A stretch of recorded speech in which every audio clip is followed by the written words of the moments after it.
Welcome back. It is a historic election. India will look back at this as a turning point, and it also, of course, major signals for the next Lok Sabha elections. This has been a BJP wave across the country, except Punjab, of course, where it was a non-starter. But UP, all the opinion polls were right. We gave them a 20% chance of being wrong, and they were spot on.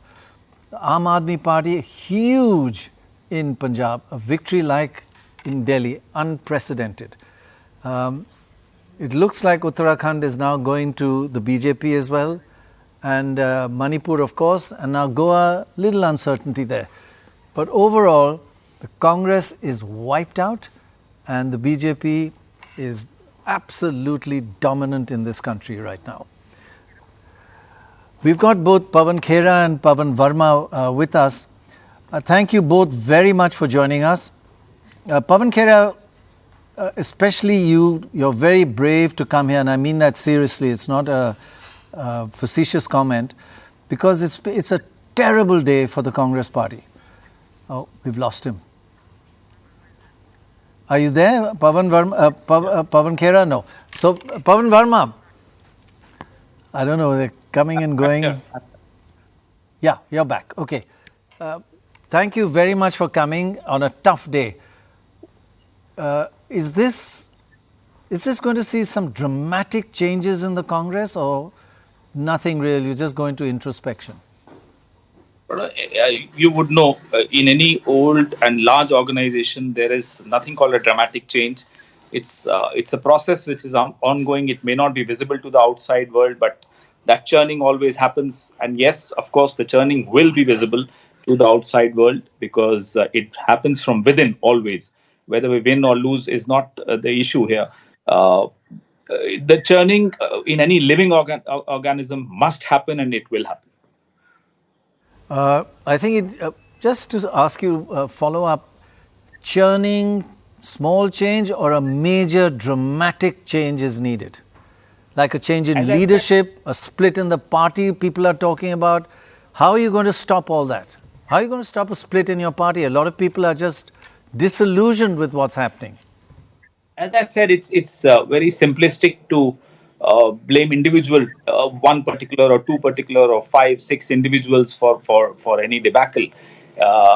We need to have a relook on where we stand today in terms of are we able to communicate with the voter, the new voter, the aspirational voter? Are we able to communicate what we stand for or what we stand against in clear terms?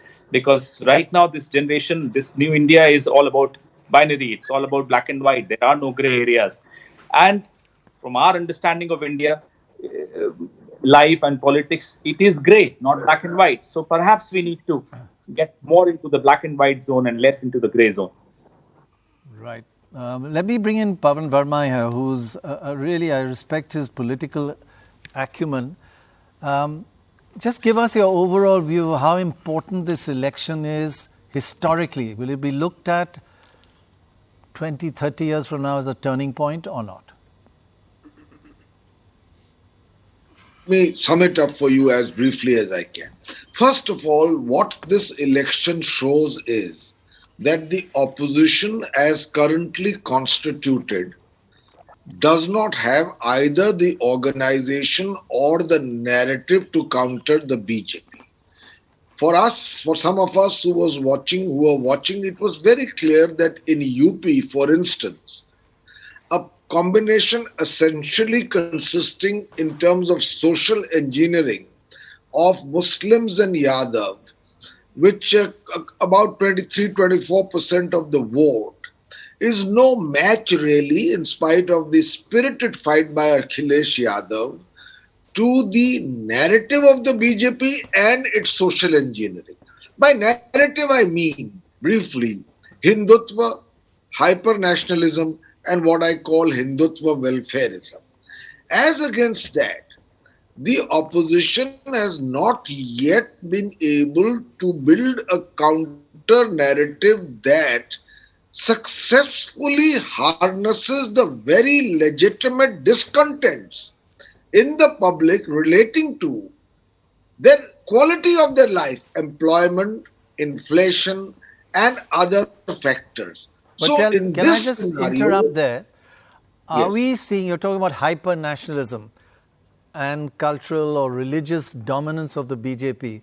So they've got the two most powerful factors in their command: hyper nationalism and cultural or religious dominance. The only areas they face a barrier is subnationalism, where India becomes a federal state, like your party has in Bengal, or in Tamil Nadu, or even in Orissa and certainly Kerala. They're all subnationalism, which has the same emotive factor as hyper-nationalism. Is that the future of India, a much more federal state? No, I think that while states in their own bastions are able to fend off the BJP, in Right. Bihar it has happened, in West Bengal, in Odisha, in Telangana, in Andhra Pradesh, in Tamil Nadu, in Kerala, and now in Punjab. You see the picture. The real challenge that these elections, and I don't consider them a semi-final, Prannoy. In 2012, Mulayam Singh Yadav swept UP. The BJP had only 10% of the vote. And in 2014, the BJP swept UP. So I don't consider these semi-final. I consider these elections to be a wake-up call for the opposition. That includes the Congress, which needs to substantially reinvent itself. When it needs major surgery, a band-aid will not do. And for the opposition as a whole to develop a narrative and on the ground an organization that is establish हो गया है कि गरीब आदमी के लिए, अपने बच्चों को पढ़ाने के लिए, नौकरी के लिए, भ्रष्टाचार झेल रहे लोगों के लिए, सबके लिए केजरीवाल जी का जो मॉडल ऑफ गवर्नेंस है वो एक उम्मीद है। लोग ये देख रहे हैं कि केजरीवाल जी होंगे तो ईमानदारी से व्यापार किया जा सकता है। गरीब आदमी ये सोचता है केजरीवाल जी होंगे तो ईमानदारी से सरकार की सेवाएं ली जा सकती हैं, अपने बच्चों को पढ़ाया जा सकता है, इलाज मिल सकता है। तो हर तरफ आज राष्ट्रीय स्तर पर यह बात स्थापित हुई है कि केजरीवाल जी की राजनीति, केजरीवाल जी के सरकार का चलाने का तरीका, जिसको हम केजरीवाल मॉडल ऑफ गवर्नेंस कह रहे हैं, इसको एक राष्ट्रीय पहचान मिली है। और ये एक मौका है, आज पूरे देश में सब लोग इस उम्मीद से देख रहे हैं कि शिक्षा की राजनीति, स्वास्थ्य की राजनीति, रोजगार की राजनीति, ईमानदारी की राजनीति, जो बाबा साहब का सपना था, जो भगत सिंह जी का सपना था, जो देश वो देखना चाहते थे जिस तरह का, आज केजरीवाल जी उसको साकार करके दिखा रहे हैं।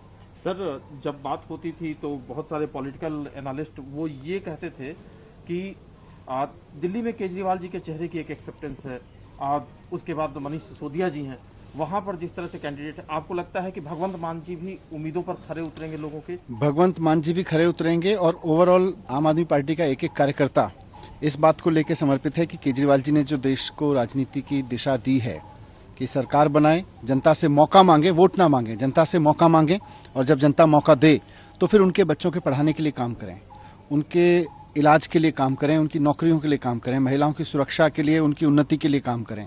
ये सारी चीजें दिल्ली में करके दिखाई हैं, पंजाब में भी होंगी, और आज इसी चीज को लेके एक राष्ट्रीय स्तर पर उम्मीद बनी है अरविंद केजरीवाल जी की, आम आदमी पार्टी की। सर, थोड़ा जल्दबाजी होगी ऐसे सवाल पूछा, लेकिन मैं फिर भी पूछूंगा। दिल्ली, अब पंजाब में लगभग सरकार बननी तय है, ये रास्ता अब धीरे धीरे कहां तक जाएगा? रास्ता धीरे धीरे ये जाएगा कि अब इस देश में जो केजरीवाल जी की राजनीति का मूल है, उनकी केजरीवाल मॉडल ऑफ गवर्नेंस का मूल है शिक्षा पे काम करना, स्वास्थ्य पे काम करना, महिलाओं के लिए काम करना, व्यापारियों के लिए ईमानदारी से काम करना, आम आदमी को ईमानदारी की गवर्नेंस देना, रोजगार पे काम करना, जिसका मैंने कहा कि भगत सिंह जी और बाबा साहब का जो सपना था, जैसा देश वो बनाना चाहते थे, अब ये रास्ता उधर जा रहा है। आज देश के हर युवा को उम्मीद है कि उसकी रोजगार की व्यवस्था हो, उसके बच्चों की शिक्षा की व्यवस्था हो, उसके घर में कोई बीमार पड़े तो इलाज की व्यवस्था हो, वो सरकार से कोई काम कराना चाहे तो ईमानदारी से, उसे रिश्वत ना देनी पड़े, उसे दलाली ना देनी पड़े। तो ये सारी चीज़ों पर आज केजरीवाल जी की राजनीति खड़ी है, और केजरीवाल जी का model of governance, Kejriwal model of governance Delhi में भी सक्सेसफुल हुआ, जनता के फायदे में हुआ, पंजाब में भी लोगों ने मौका दिया है, वहाँ भी आम आदमी का फायदा होगा। वो आम आदमी पार्टी की जीत नहीं है, आम आदमी की जीत है, उसकी जिंदगी की जीत है। सर एक आखिरी सवाल है सर मेरा। पंजाब के साथ साथ आप लोगों की उम्मीदें गोवा और उत्तराखंड से भी थी, लेकिन वैसे नतीजे नहीं आ रहे हैं, जो ट्रेंड्स दिख रहे हैं उसमें ऐसे नतीजे नहीं आ रहे हैं, तो कहाँ पर चूक रह गई? क्योंकि उत्तराखंड और गोवा में भी केजरीवाल मॉडल चल सकता था, वहां पर दमखम के साथ आप लड़ रहे थे। गोवा में और उत्तराखंड में हम पूरी उम्मीद से थे। उत्तर प्रदेश में भी हमने अपने कैंडिडेट उतारे थे, हमने अपने आप को प्रस्तुत किया था, लेकिन कहीं ना कहीं जो पूरा फोकस रहा वो पंजाब पे रहा, और उसकी वजह से पंजाब में आज विश्वास हुआ लोगों को। धीरे धीरे बाकी जगह पे भी होगा आने वाले समय में इन सब राज्यों में। बिल्कुल बिल्कुल। अभी तो देखिए पंजाब और दिल्ली में जो काम होंगे सरकारों के, उसको देख के हर जगह लोग कहेंगे कि हमें भी केजरीवाल मॉडल ऑफ गवर्नेंस चाहिए। सर दिल्ली में आप लोगों की शिकायत रहती थी कि फुल स्टेट नहीं है, पंजाब अब फुल स्टेट। पंजाब में पूरा स्टेट है और पूरे देश की जनता अब साथ है। Thank you sir. Alright, Manish Sisodia there saying आगे देखिए क्या होता है. Sorry, Pawan Verma, we had to cut you off, but Pawan Verma, you kept talking about opposition has to think what to do next, but you're with the Trinamool Congress. Trinamool Congress comes into Goa, you know, opposition gets divided, you're attacking the Congress, you're poaching from the Congress. So how does that work? How does the introspection about opposition unity work when the opposition itself is so divided? I have discussed this with you earlier also, Vasu. If there was a perception that the Congress on its own in Goa could credibly defeat the BJP, there would be no space for other entities to try and enter the ring. You saw what happened in 2017. The Congress emerged as the single largest party, could not form the government, and 10 of its MLAs went to the BJP. If the logic is taken that if the Congress does not perform credibly, no other party should enter, today we would not be seeing in Punjab what AAP has done. A party entered Punjab in conflict with the Congress, and today AAP has achieved in Punjab what the Congress perhaps would not have been able to do. The relentless decline of the Congress. And my good friend Pawan Khera is there. This is not, I don't mean it as a critique. It means take a wake-up call. The continuous decline of the Congress will open up the space for other entities to try and come in order to fill that void on a pan-Indian network basis. Okay. But are you all fighting each other? Are you all fighting each other to be the main second party? In other words, you know, the traditional thing, my biggest enemy's enemy is my main enemy. So you're fighting each other, and that's really counterproductive. No, for you. It's not about fighting each other, and you will see from this churn. It is about fighting each other, isn't it? No, it is at one level fighting each other. It is at another level a churn within the opposition to see, and some eggs will be broken in the making of this omelette. I can tell you this. We have 2 years ahead. Either a new entity will come or another entity will more dynamically work, perhaps with the Congress and other opposition parties to create. In that process, there will be heartburn. So there could be conflict within opposition parties on a pan-Indian scale or in states. But it's an inevitable process, Prannoy, because the single largest opposition party is not up to the job today. Self-destructive tactics, but... Let's leave it as that, yeah. Let's just get the other Pawan in for just a second because he's been patiently listening to this. Pawan Khera, the view is that this could be a tipping point for the Congress. This is not yet another business as usual defeat where you do introspection, etc. There could be an implosion. You already have a rump group within the Congress which has been, you know, dissatisfied for a long time. Is there a worry, direct question to you, is there a worry that this could lead to even a split in the party after these results? I think every it brings to the fore a tipping point that you're talking about. At any given point in the history of the Congress, such ginger groups did exist, and it's healthy to have these groups who keep reminding you or keep ensuring that there is a course correction. So I don't sort of read too much into these groups. Every political party has these groups. Sometimes they come to the fore. What they say gets implemented. Sometimes it doesn't happen. Doesn't mean that it's cause for celebration for those who are dreaming of a Congress Bharat. That doesn't happen. That won't happen. If you remember right, my history, Hindu Mahasabha dreamt of a Congress Mukh Bharat, got wiped away. Jan Sangh did the same, got wiped away. BJP, it's very easy to wish the Congress away. Yes, Congress needs to wake up. Congress needs to do a lot of course correction. But no, I wouldn't be so worried as to that this is the end of the road for the Congress. No, this is the beginning of new. Okay, and not the end of the road for the Congress. Wonder how many times we've heard that in these conversations before. But anyway, let's just go across now to Goa, where, BJP ahead. My colleague Rishika has spoken to Vishwajit Rane of the BJP. He's one of the many, by the way, potential chief minister aspirants in the BJP. And this at a time when it seems that Pramod Sawant, Prannoy, BJP chief minister of Goa, is actually trailing. Interesting. That is amazing. That is interesting because that can, look at that. Pramod Sawant is trailing, Vishwajit Rane is leading. Let's go across to Rishika. All right, well, joining us on NDTV, man of the moment, Vishwajit Rane. It's a spectacular win for you. Thank you so much. This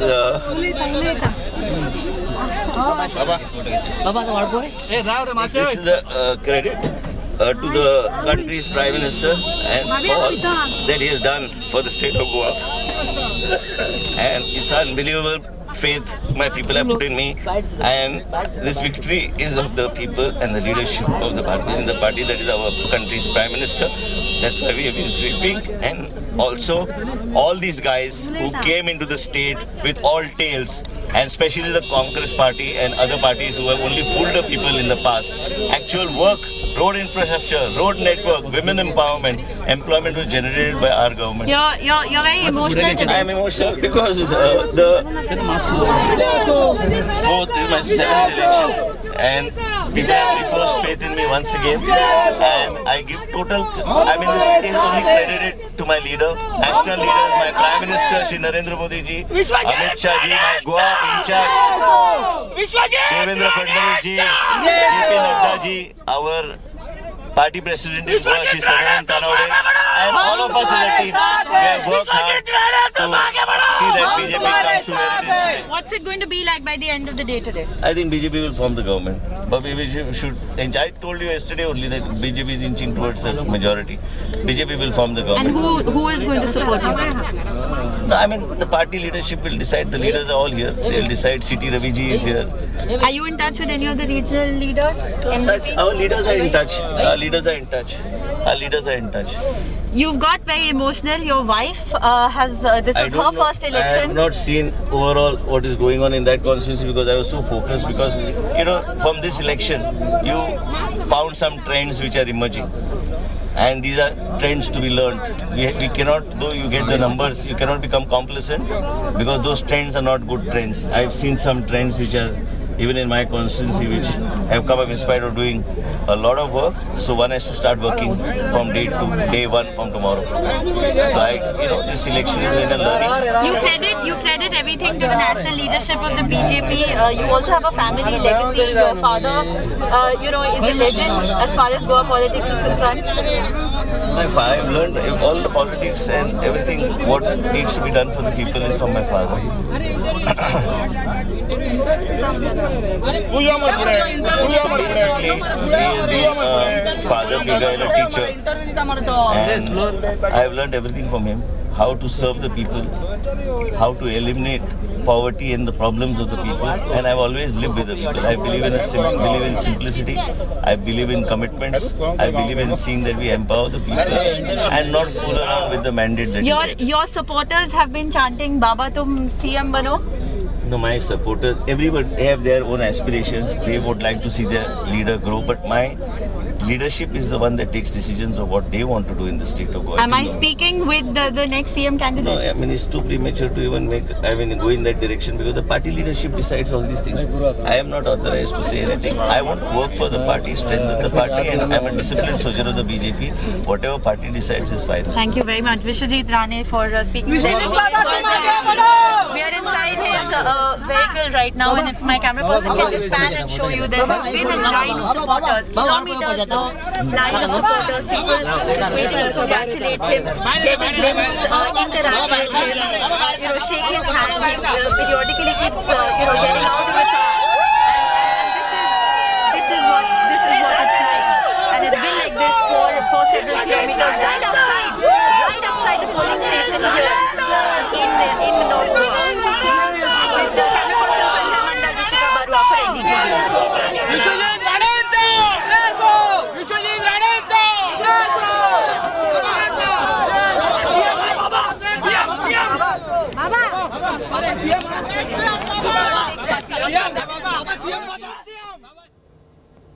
Okay, lots of excitement there in Goa. Vishwajit Rane, one of Goa's many power couples, by the way, seems to be doing well. In fact, as we were listening to him, Pramod Sawant, Chief Minister, who was trailing, has started to lead. So it's going to, it's going to be back and forth like that in Goa.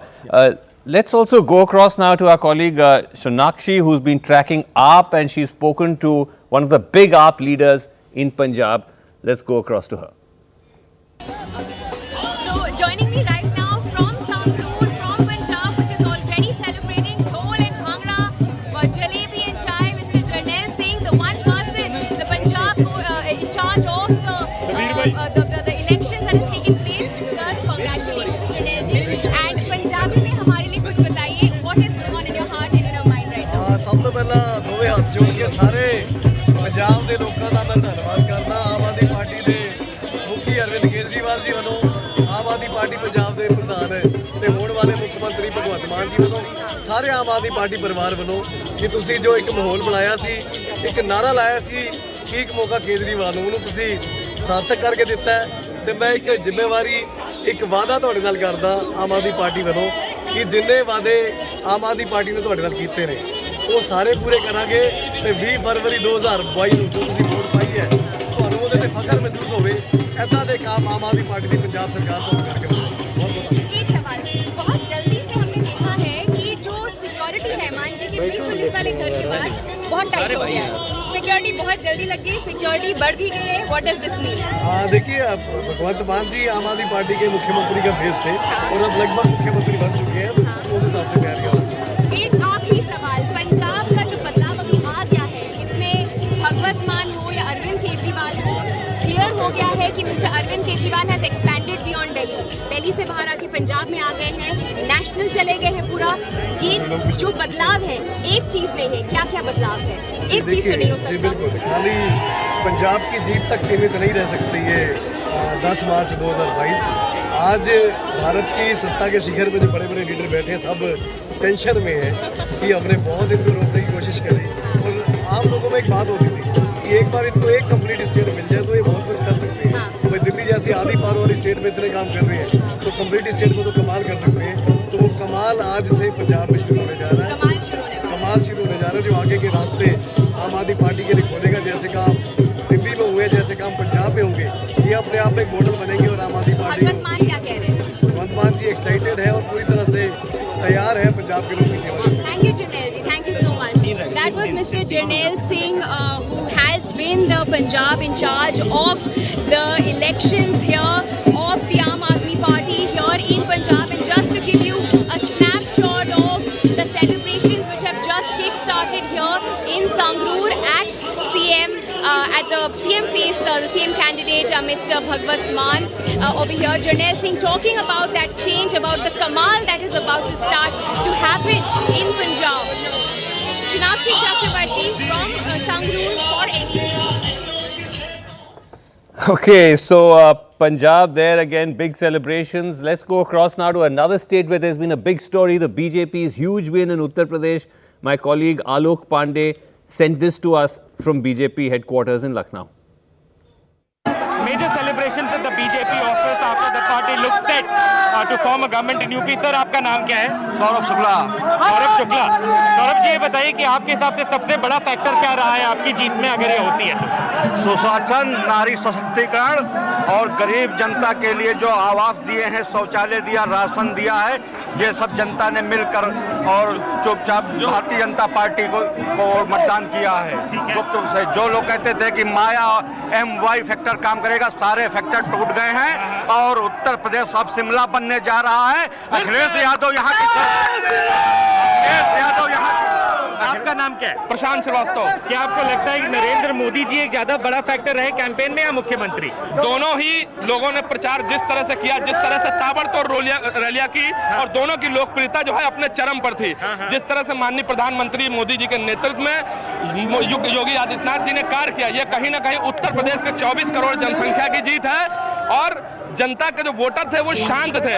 उन्होंने कमल का button इतना जोरों से दबाया कि आज Samajwadi party की हताशा जो है उनके चेहरे पे 2 दिन पहले से दिखाई दे। आप क्या कहेंगे? आप देखिए, ये जो जीत है युवाओं की जीत है। जिस हिसाब से हमारे मोदी योगी जी के नेतृत्व में 5,20,000 नौकरियां मिली थी और उसमें एक भी करप्शन नहीं था। दूसरी बात, कोविड प्रबंधन में जहां पर अखिलेश यादव ट्विटर खेल रहे थे, वहां पर योगी जी के पिताजी का देहांत हो गया था, फिर भी उन्होंने जनता को प्राथमिकता देते हुए यहाँ पर अच्छा प्रबंधन किया। साथ में कोविड के समय में और आज तक जो राशन गरीबों को बटा हुआ है उसका फैक्टर काम कर रहा है, क्योंकि हमारी सरकार जी जब आपकी सरकार बन जाती है तो आगे आने वाले कार्यकाल में सबसे बड़ी चुनौतियां आप क्या देखते हैं? देखिए, मेरे लिए सबसे बड़ी चुनौतियां हमारे लिए, हमारा पहले से भी जो हम लोगों ने हमारा मैनिफेस्टो था उस पर हम लोग 80% काम कर रहे हैं। आगे भी जो हमारा मैनिफेस्टो है उस पर हम लोग काम करेंगे। हमारा जो आज देखिए कुशल प्रबंधन का काम है, कारण है कि आज हम इतने टक्कर के बावजूद भी जितना लोगों ने, विपक्ष ने जाट को बांटा, मुसलमान को एक करा, ये सबको क्या हमारी सरकार ने सबका साथ, सबका विकास, सबके विश्वास को साथ में लिया। इसी का एक जनादेश है मेरे भाई। बहुत बहुत धन्यवाद। So there you have it. The BJP workers are saying that this is a verdict on both Narendra Modi, in the favor of both Narendra Modi and also Yogi Adityanath. You can see here that some Trishuls are also out. Many people now coming in here for celebrations at the BJP office in Lucknow. With Rajesh Gupta, this is Alok Pandey, NDTV. Okay, so all the action at BJP headquarters in Lucknow. Prannoy, we have with us Shant Prakash Jatav. He's a BJP leader from Uttar Pradesh is joining us. Also Reena Gupta from Aam Aadmi Party. Again, apologies. Sorry for keeping you waiting for a very long time. Shant Prakash ji, बहुत-बहुत बधाई आपको हो। भाजपा की बड़ी जीत है ये। किसको credit देंगे आप? योगी जी को, मोदी जी को या डबल इंजन को? धन्यवाद श्रीनिवासन जी। आपके माध्यम से मैं पूरे देशवासियों को, हमारे तमाम पत्रकार बंधुओं ने जिन्होंने बहुत अच्छा प्रचार हमारे लिए किया, हमारी बात को जन जन तक पहुंचाया, ये जीत उन सब की है।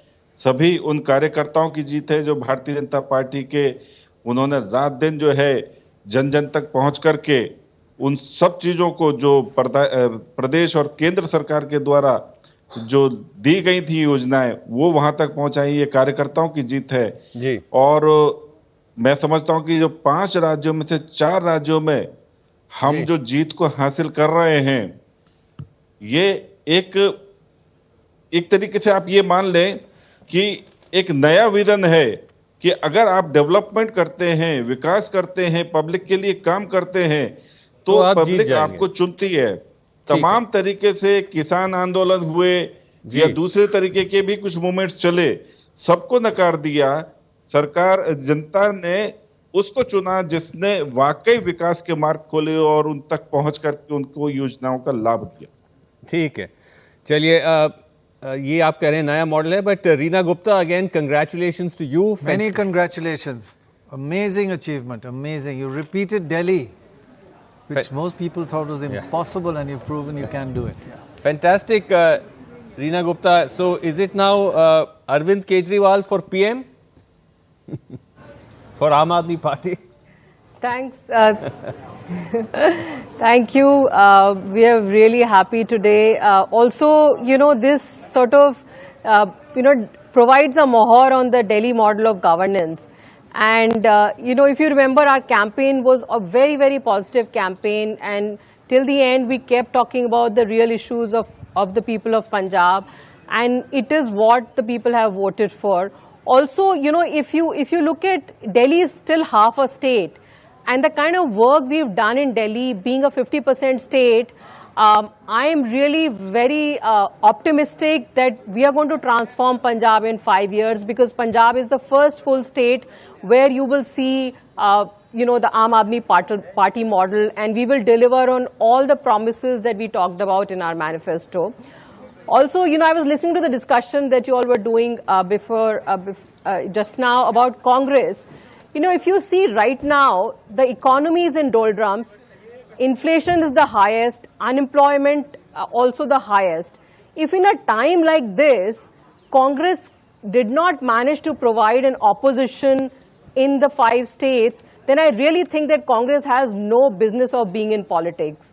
And it is only Arvind Kejriwal and Aam Aadmi Party, the kind of commitment we have, that we are going to provide the real opposition to the Bharatiya Janata Party at the national level. When you say that, do you feel that your the main target of the BJP is now going to shift from being the Congress to the Aam Aadmi Party? You are their main worry. And how will you face that? Absolutely. I mean, you saw that yesterday, that the MCD elections have been deferred, you know, because BJP knew very clearly that they were going to be swept out of MCD in Delhi after 15 years. And now, you know, they've taken this unconstitutional decision and they've deferred the MCD elections. We don't know when they're going to happen. So again, you know, we will keep sticking to our model, which is good governance. We will keep taking this message to the whole country, and wherever people trust this model, I'm sure, you know, slowly we'll expand into those areas. No, that's interesting. That's an important point, actually. This is the elections for the municipal corporation in Delhi, which was scheduled, and last minute they've been deferred because there's some move to merge all the different corporations into one. But शांत प्रकाश जी, ये बताइए कि अगर जिस तरह से हम देख रहे हैं कि धीरे धीरे कांग्रेस जो आपकी मेन ऑपोजिशन थी वो टूट रही है, गिर रही है, बाकी पार्टियां आ रही हैं, आप हो सकता है आपका नेक्स्ट चैलेंजर हो सकता है जैसे गुजरात में या कहीं और भी, क्या इससे बीजेपी नर्वस है कि कांग्रेस को तो आप आसानी से हरा सकते हैं लेकिन इन पार्टियों को टक्कर देना शायद इतना आसान नहीं होगा? देखिए, एक अच्छे सुशासन के लिए एक अच्छा विपक्ष होना जरूरी है, और वो विपक्ष अगर मैच्योरिटी के साथ में काम करता है तो स्वाभाविक बात है कि उस प्रदेश का और देश का जो निर्माण है वो बेहतरीन हो सकता है। कोई भी पार्टी विपक्ष के रूप में आए, हम भी तमाम जगहों पर विपक्ष के रूप में हैं, तो हम उन चीजों को उजागर करते हैं जिससे कि नुकसान हो सकता है या और बेहतर की जा सकती हैं। तो जो भी पार्टी आएगी विपक्ष में हमारे सामने, मैं समझता हूं कि वो अच्छे तरीके से काम करें और जो भी अच्छी योजनाओं में और अच्छे विकल्प बन सकें उनको उजागर करें। ऐसा नहीं कि एकदम उल्टा सीधा आंदोलन करा और जो योजनाएं बन रही हैं उनको धराशायी करा दिया, जनता तक कुछ नहीं पहुंच रहा। अराजकता नहीं, अच्छी चीजों को उजागर करें। आप कहते थे कि आपको कांग्रेस मुक्त भारत चाहिए। Are you changing that to opposition मुक्त भारत नाउ? देखिए, कांग्रेस मुक्त भारत के पीछे विकल्प ये था कि वो एक पारिवारिक ऑर्गेनाइजेशन बन चुका था। आज स्थिति थोड़ा भिन्न हो रही है। मुझे लगता है कि विपक्ष भी एक लोकतांत्रिक तरीके से अपने नेतृत्व तैयार करे और वो काम जो वाकई विपक्ष को करने चाहिए वो उसको करे। एक परिवार को लेकर के चलना ये ठीक नहीं है। अच्छा, परिवार को राइट चलना है, ठीक नहीं है। The interesting thing though, Prannoy, is that when one talks of Congress Mukt, if you look at what has happened in Goa, for instance, all these smaller parties actually tried and failed. Like Aam Aadmi Party talks of now spreading outwards. This is the second or third time they've not managed to really get much traction. And even the BJP in Goa today is basically Congress, or as Arun Shori would say, Congress plus cow. It's a large-scale import of Congress MLAs, but in Goa they're not even cows. And winning. That's true.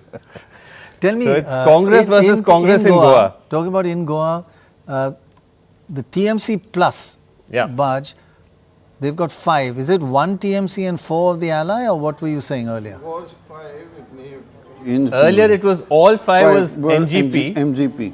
Even now? Just checking. MGP. Yeah, it looks like MGP, all five. All 5 MGP. So And TMC MGP has is said that they're happy to do the dance, whichever way No, the music plays. MGP, Now I think, BJP with has got this a kind of majority. number that the BJP has, don't need anybody. Well, Price has gone down. They're at 18, so they still need 3.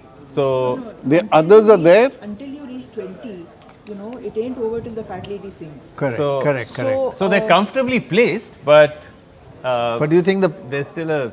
Sorry, you were saying. Sudhin Dhavalikar, who's the MGP leader, was vehement in his opposition to the BJP. No, to the Chief Minister till yesterday. Yeah. Not to the BJP. Yesterday he said, I will not support this. No, Sudhin Dhavalikar has met Nitin Gadkari, he has met P. Chidambaram, he has met everybody. So he is very much put himself in a position where he'll go with the winning side. So the issue is that MGP can go either way until the BJP has at least 21. I would say that the story isn't over in Goa. The same goes for Manipur. The BJP has emerged as the single largest party, no doubt, but the NPP is still holding all the aces, because the NPP will sees itself and possibly will emerge as the kingmaker. This is not just about NPP, it's also about Conrad Sangma, who is going to be a counterpoise to Himanta Biswa Sarma in the northeast. That's a huge statement to make. I mean, to take on Himanta Biswa Sarma is like... So Conrad Sangma is young.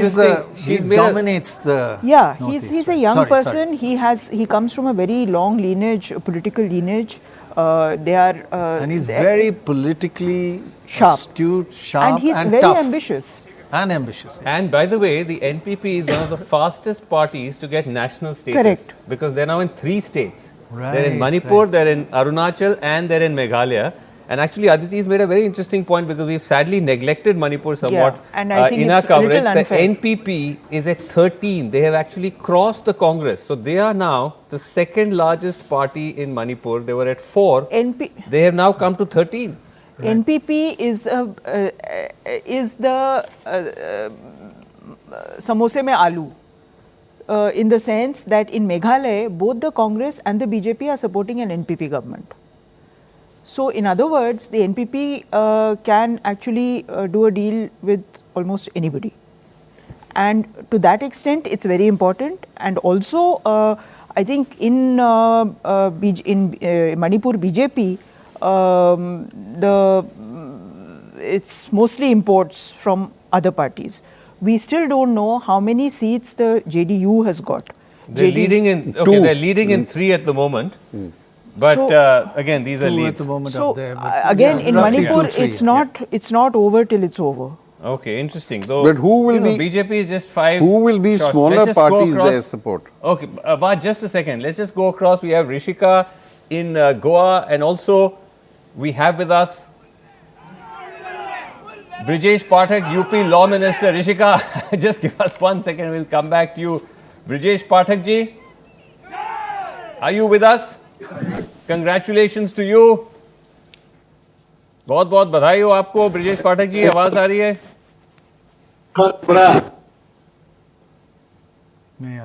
अच्छा, sorry, some signal issue again. The joys of Zoom television. We'll just come back to him in just a second. Rishika, over to you. Celebrations.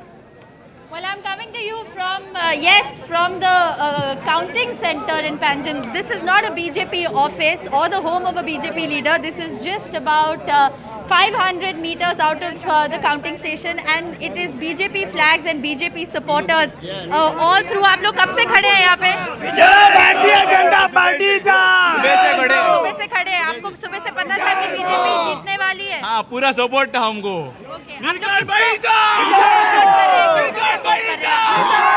Support कर रहे हैं. Sorry? किसको support कर रहे हैं? अरुण मनसरत को. You said BJP for banners, specific badges. But speaking of specific merchandise, I have to show you. There are supporters here who have Divya Rane t-shirts printed as well. Divya Rane!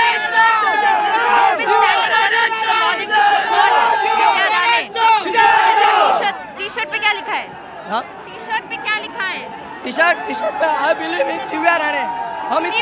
हम विश्वास करते हैं दिव्या राणे के, इसलिए इस lead में हमने उसको विजय दिया है। ये तो उनका पहला इलेक्शन है। हाँ, पहला इलेक्शन है। आप लोग कब से खड़े हैं यहाँ पे? सुबह 6 बजे। 6 बजे से खड़े हैं। As you can see, this is not.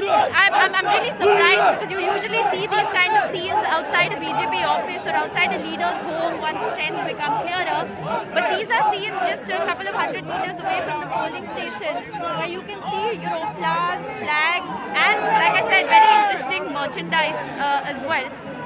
It is. There are no Congress supporters here. I couldn't see anybody for long distances. Vishwajit Rane just passed by. We did an interview with him. He got very emotional. So a lot of the majority of supporters here, I have to tell you, are for Vishwajit Rane, his wife Divya Rane, and for Babush Montserrat. And there are of course pockets of supporters for other BJP leaders also. What I find very interesting here is that everybody you speak to here is supporting somebody. They don't necessarily come out and say they're supporting BJP or Congress. They come out and take the name of the candidate. So that's really, really interesting.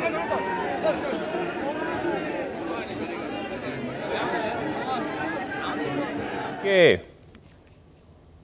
Excitement there in Goa outside the counting center with even branded T-shirts for Divya Vishwajit Rane. All right, Prannoy, let's try once again to go back to Brijesh Pathak ji, UP Law Minister. Brijesh ji, बहुत बहुत धन्यवाद, आप हमारे साथ जुड़े, बहुत बधाई हो आपको, बहुत बड़ी जीत है। बहुत बहुत आभार आपका जी। थैंक यू वेरी मच जी, थैंक यू। बहुत आभार आपका, अभिनंदन आपका जी। जी जी जी जी। ब्रिजेश पाठक जी, ये बताइए कि ये जो लड़ा गया चुनाव, एक वक्त लग रहा था कि कांटे की टक्कर हो रही थी, सपा को कहीं बढ़ोतरी मिल रही थी, क्या कभी भी आप किसी वक्त आप नर्वस थे कैंपेन के दौरान? नहीं, कभी नहीं। मैं बता रहा हूँ, पूरे चुनाव के दौरान उत्तर प्रदेश के लोगों ने जी ढंग से भारतीय जनता पार्टी के सभी प्रत्याशियों को आशीर्वाद दिया है।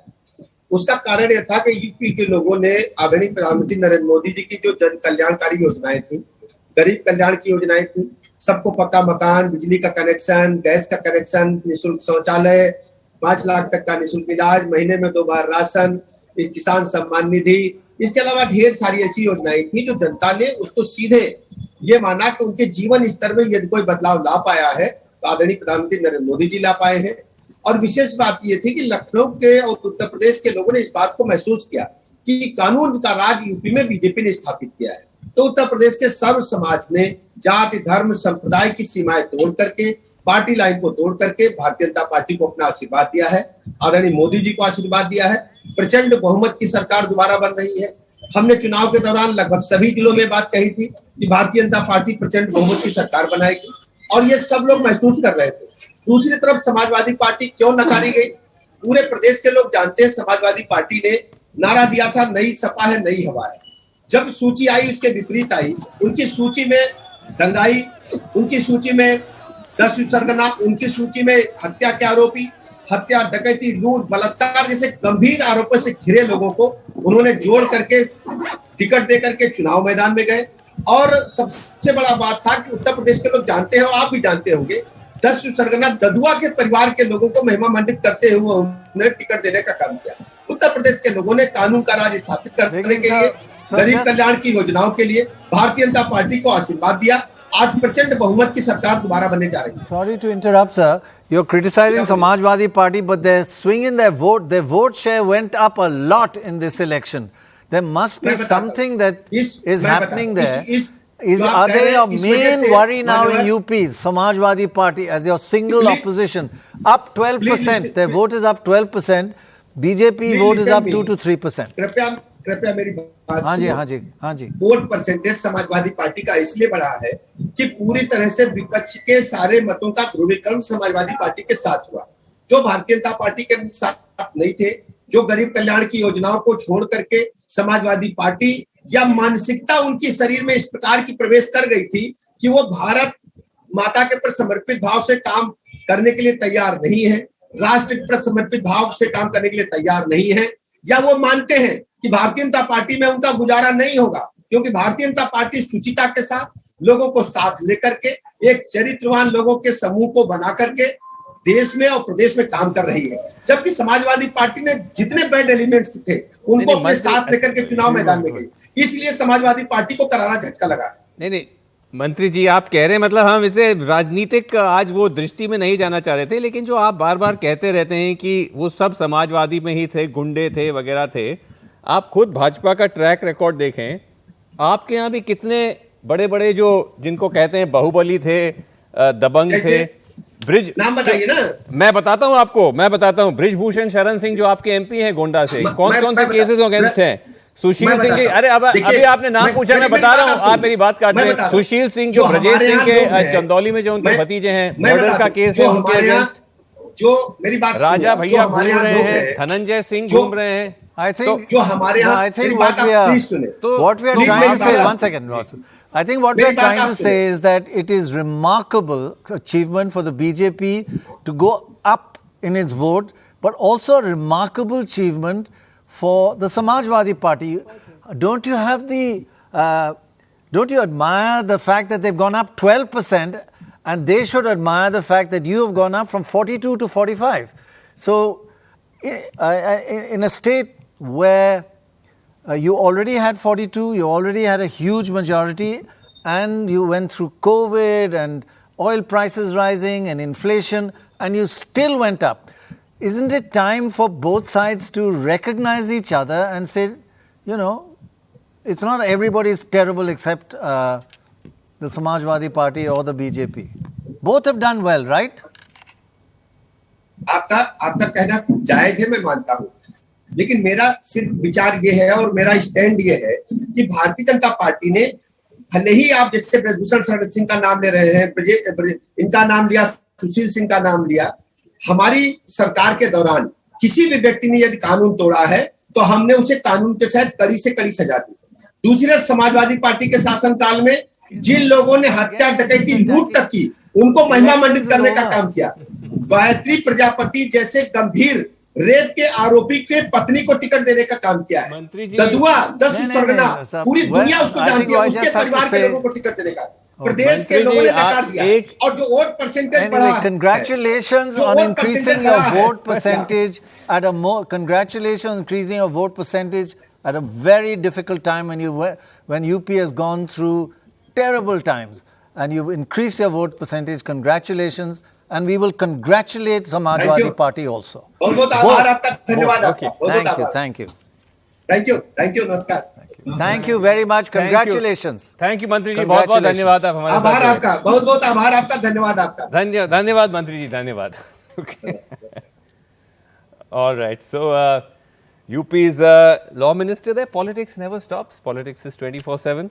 But it works. And it works. But the fact is that you have a chief minister who of the BJP who became a chief minister after the last election was done. Yeah. He was not the chief minister at the time of the election. Right. Now you have another election where the BJP has seen hemorrhaging of 50 plus seats. So, I mean, who's responsible? But their vote has gone up. You know why they've seen 50 plus going down? Because of the opposition unity. It's all gone around the Samajwadi. Not because their popularity has gone down. But that is not the point. The point is that the chief minister presided over a total net loss of seats. No, I wouldn't say that's the point. The point is that the chief minister presided over a 4% gain in votes. That is what matters. But you really have to look at the vote share differences. This is really what gives you know, and from the general election. So you really have to look at the vote share differences, because that's what gives you an indication of where a party is heading. The conversion of votes into seats is a matter of overall distribution. Correct. Right? By virtue of a multipolar fight becoming more bipolar, it lifts everyone's boat, but it makes it made the SP also much more competitive. Exactly, right. And that's exactly my point, that you are yielding space to the very people. By the way, all the space to the SP has been yielded by the BSP and the Congress and others. Not one bit by the BJP. BJP votes gone up, which is actually amazing. Every election, that's the vote share actually. Every general election, 45% from 42%. Every general election that Narendra Modi has fought, the BJP seat share has gone up, the BJP's vote share has gone up. Shouldn't that also apply to the UP election? No, but by the way, in the last election, BJP vote went up in UP, but the number of assembly segments they got was slightly lower. 275. Because the BSP and SP were together, they got 44% of the vote. So actually the number of assembly segments in 2019 was less than in 2017. Also, the BJP number right now, 272, that could still change, right? Because as Shekhar says, there's that late bump, so they can actually still keep going. They can go to 285. They can go to 285 as well. But let's, for a second, break away from UP, go back once again to Punjab and to that big win there. We had this earlier from Raghav Chaddha, who's one of the architects of the Aam Aadmi Party's win in Punjab. This is some video of him with his supporters. Let's watch. पूरे देश में एक national force बन के उभरी है, एक राष्ट्रीय ताकत बन के उभरी है। और आज पंजाब के लोगों ने केजरीवाल मॉडल ऑफ गवर्नेंस पे मोहर लगाकर भगवंत मान साहब और केजरीवाल साहब को गले लगा लिया है। मैं पंजाब के लोगों का हाथ जोड़कर बहुत बहुत धन्यवाद करता हूं। बहुत बहुत शुक्रिया।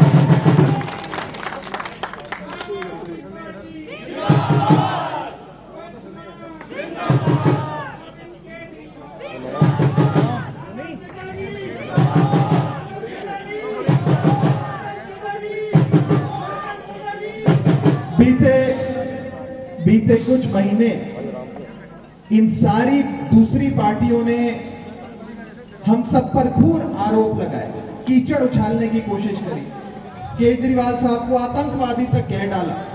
लेकिन आज पंजाब के लोगों ने अपनी वोट की ताकत से ये साबित किया कि अरविंद केजरीवाल जी आतंकवादी नहीं, अरविंद केजरीवाल जी शिक्षावादी हैं, अरविंद केजरीवाल जी विकासवादी हैं। और आज जिन लोगों ने नेगेटिव कैंपेन चलाकर हम पे कीचड़ उछाला, काले अंग्रेज से लेकर गोरे अंग्रेज तक कहा, भगवंत मान साहब को नाना प्रकार की चीजें कही, वो सारी नेगेटिव ताकतें हारी हैं। आम आदमी पार्टी का, केजरीवाल साहब, भगवंत मान साहब का पॉजिटिव एजेंडा आज जीता है।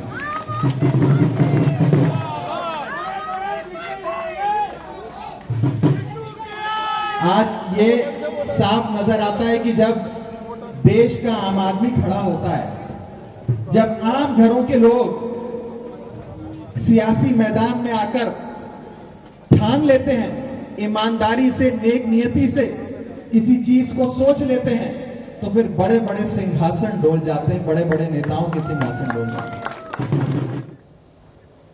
Okay, it's the day of the season for victory speeches. Raghav Chaddha there of the Aam Aadmi Party. But let's really look, Prannoy, now at Uttar Pradesh. Fascinating, the big story of this election, because obviously regions tell you their own story and it can be different across different regions. So if we just start looking at the regions now. Awadh, that's the big central region.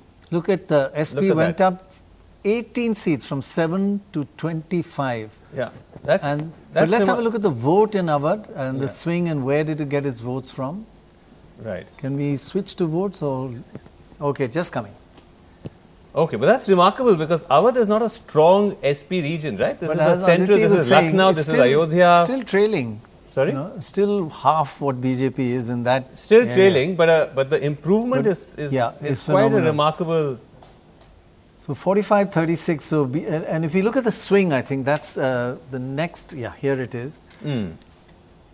SP up, but it is actually this is the whole of Uttar Pradesh. So what we need is for we just need it for Awadh. Okay, this is the whole of Uttar Pradesh.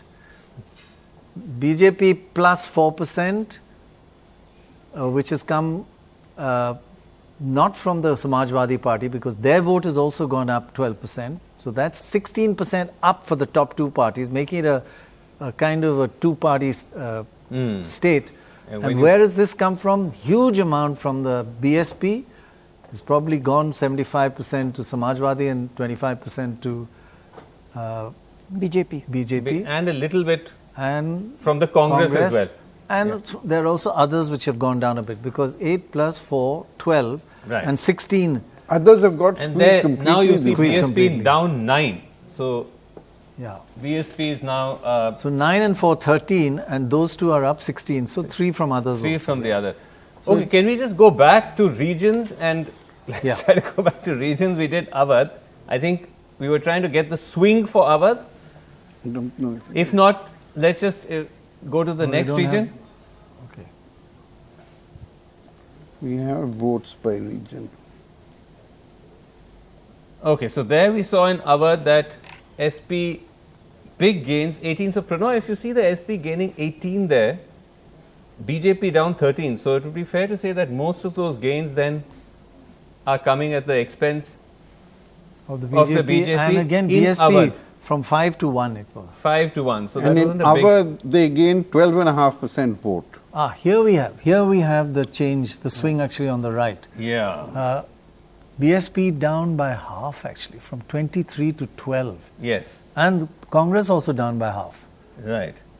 So this is actually more of a Congress BJP area, because this is, as I said, this is Ayodhya, this is Lucknow, Barabanki, Pratapgarh, that entire belt where the SP is traditionally not but strong. it's mainly the BSP. There's one little thing that Let's look at Congress and SP were together last time. Yes. So you're getting a slightly, inflated INC figure. That's true. That's true. Now look at this. Let's look at Bundelkhand, which the BJP had swept last time, deeply impoverished region.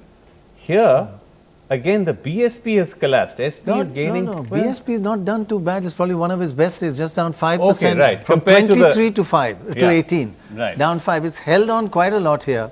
The Congress from 9 has gone to 2%.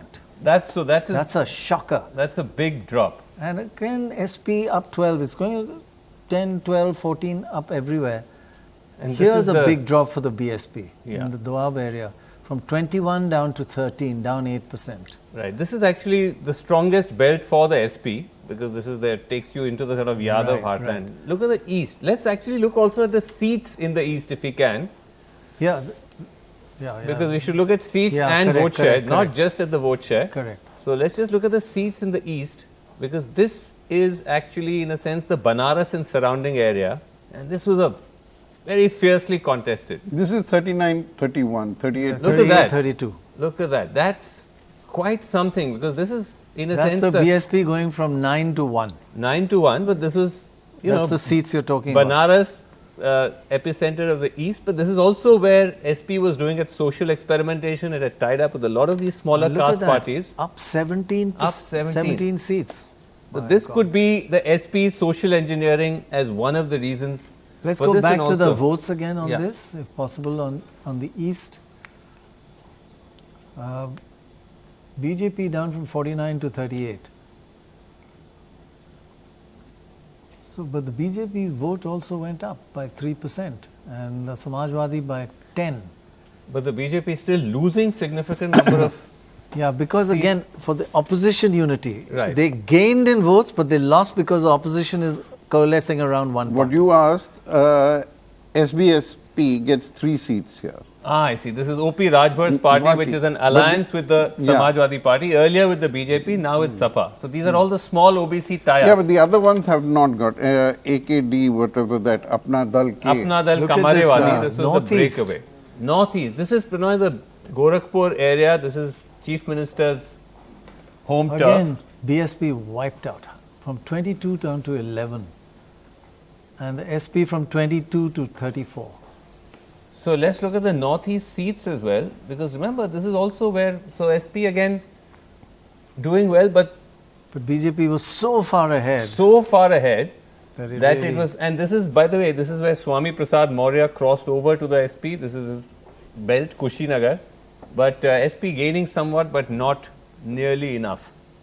And let's, I think, now look at the west, because that's again quite interesting. Yeah. There again you have the SP RLD tie-up, and we can look at what happens there. West, which is surprising after the farmers' struggle, the BJP vote actually went up. 2%, yeah. Of course, Samajwadi Party did the best here actually, up 16% because of its alliance. Because of its alliance, and actually it'll be nice if we can get the breakup of the alliance, if that's possible, so we can see how the Lokdal has done, because of those 14 seats, I think 9 to 10 seats could be because of Jayant Chaudhary, the Lokdal tie-up. So that's... Yeah, we can have a look at that. That's a factor, but again, not But the nearly amazing enough. thing is that By the the way, BJP Swami voted- Prasad Maurya is trailing, and so is Keshav Prasad Maurya. Both the Mauryas are trailing. So that's interesting. Not only has Yogi managed to, consolidate his own position, but one of his big rivals in the BJP, Swami Prasad Maurya, is trailing from Sirathu in Kaushambi. By the way, you know who he's up against? He's up against the Apna Dal leader's sister, Pallavi Patel. So it's actually Aditi, so just tell us, looking ahead now, okay, his number of seats have come down, but he's still getting 260, 270 seats. Yogi's standing in the BJP would have shot up after this, his power within the party, because up to now I wasn't sure whether he was a vote getter. But now he's done it after a very difficult period of externalities where you've got COVID, a price rise, oil increase, and he's still got it. So is he a worry for, or is he the next Prime Minister? So let's look at the overall succession plan in the BJP, in the centre, and where he figures, where Baba figures in that. Going into the election, it was thought that he is very much a very central figure. We saw how at the national executive of the BJP, he was the one who tabled the political resolution. Normally the Home Minister does that. We saw, him being feted enormously. That may have been optics to control the election narrative, but the fact is everyone took note of it. Yes. I didn't know that actually. Yeah. Good so now the issue is he still a contender only for the top place in UP, or is he now a contender for a more important place at the centre? Exactly the question. That's number one. Number two, how does his personality and his sphere of influence inside the BJP sit within the BJP now? Because we know that he is not, he may be a natural alliance partner of the BJP, but he is not BJP. I mean, there was a time when Yogi Adityanath would not even go to the RSS office, which is right next to the Mutt, although he was, he was an MP from. In fact, if I'm not mistaken, he's even fought on a Hindu Mahasabha ticket. Oh yes, of course, and there is a historic, tension between the Mutt and the BJP in that area. And what about the RSS? RSS did not like him at all. Because they felt changed? Of course it has changed. I mean, it has changed because of Mohan Bhagwat, and because Mohan Bhagwat said that this is the person whom we must introduce. I mean, there are many who feel that he got more than he deserved when he was made Chief Minister. But now he's proved his... So he has won, he has brought the BJP back to power. He has lost seats, and I mean, it's fine. We may argue and quibble about vote share and whose vote share he's got or who. But the fact is, the guys who are fighting on the ground will now be fighting a rising Samajwadi Party. Yes. So we have to take that into account politically. Yes. It's true that Adityanath is definitely a contender now, but he would have been better off if he had got more than 305. I'm not going into 325 because that is a result of by-elections and so on. Okay. 305 is what he originally came with. I mean, what he originally inherited from as a BJP vote. It would have been better for him if he had crossed that. Still, even this is not too bad. But there will be people like, we saw during COVID how the Prime Minister's office, former bureaucrat A.K. Sharma, was sent to Banaras to basically tamp down the fires that were raging after the second wave of COVID. In fact, we were pointing this out earlier, there was a time when whether Yogi would continue or not was also in doubt. Precisely. And there was considerable churning within the BJP. That doubt is now totally gone. That doubt is I wouldn't say it's totally gone. I wouldn't say it's totally gone. Well, if you win with 270 seats, you are a vote getter. But it's also true that Modi is still clearly the bigger vote getter. In every Lok Sabha election, even in UP, he gets 10% more than the assembly election. And then it goes back down. In last Lok Sabha, they got 52%. Now they're down to 45%. So they dropped 7%. So that 7 or 10% is the Modi effect or the All India effect. So now, are we looking at a succession where there was at one time Devendra Fadnavis, who was seen as the second rung of leadership. Correct. There was at one time Yogi, there was even at one time, a long time ago, admittedly, Raman Singh and Shivraj Singh Chauhan, who were seen as and Gadkari also. And of course Gadkari. Yeah, all of these. But all now that he is the second? Now, I would say that he, I think the natural succession is Narendra Modi, Amit Shah, but and that Yogi. tension. The third you mentioned? And Yogi. But the Amit Shah-Yogi tension has been one of the kind of side stories of this election. Right, especially in the last phase. In fact, no. This is hearsay. This is hearsay. No. Nothing can be. Let's not get into gossip. No, not gossip. No. There's no. Nobody knows this. Yeah. No. 1 second. Let's just stick to the facts. They're probably the best friends. It's not hearsay. I was actually about to say something. Yeah. Okay. Okay. We can pass on it, but I'm saying it can be potentially a source of tension, right? Because there is going to be a jostling now for number 2. No, potentially everybody can be. There can be a lot of sources of tension. But at the moment, that Modi is what going nowhere, so there's no tension. No, of course. This is after Modi. Yeah. But the fact is, didn't you say there's number 1 and then there's number 10? I know, sir. Someone said this the other day. No, but what is interesting to see, Prannoy, right? I think now we're going into no. But I'm saying not speculation. I'm saying what's interesting is that beyond what Yogi ends up at the national stage, there's already a Yogi model within the BJP. So if you look at other BJP chief ministers, they're all following the Yogi model. Look at Hemanta now. Hemanta is now modeling himself as a sort of mini Yogi of the Northeast. Says the most inflammatory things and has started to now become in demand in other states. So just like Yogi is called to campaign outside of Uttar Pradesh, Hemanta is now being positioning himself as a mini Yogi. Having said that, Hemanta is also following very strongly the Modi model. For instance, during the whole Assam campaign, microfinance was one of the biggest issues which Hemanta addressed.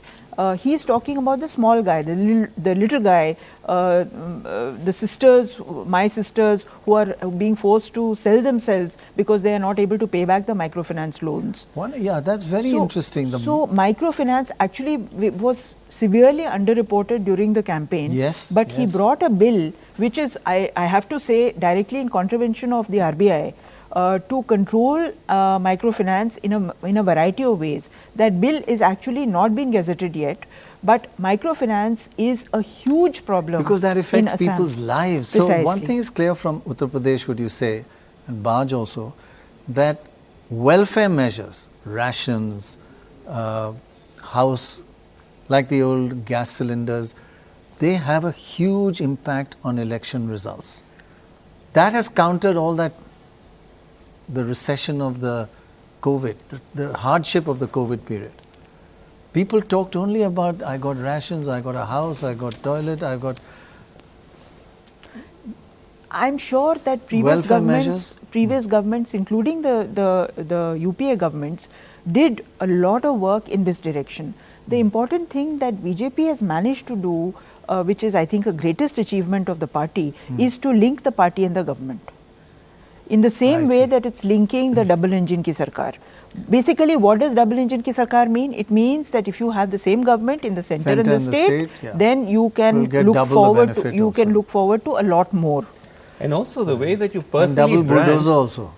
Is one the center and one the state. Where it has failed is... I mean, it was amazing to see in the rallies 2 bulldozers. One in the rally, every rally, 2 bulldozers would come. And that worked. That 2 bulldozers really struck a chord. I mean, it's a terrible thing when you think of what the implications are for it, that you're basically, this is a kind of extra judicial justice, right? That you're just going and bulldozing buildings the political impact can be. But no, I mean, let's for development be clear, and for law and order. Let's be clear, bulldozers only bulldozed certain kinds of buildings and not all buildings. So let's not be okay. All right. Well, let's romantic about. Okay, we have to go to out of the studio. What about Dorab? Yeah. Okay, we'll come back to Dorab, but before that, let's go to Alok Pandey, who sent us this from Uttar Pradesh a short while ago.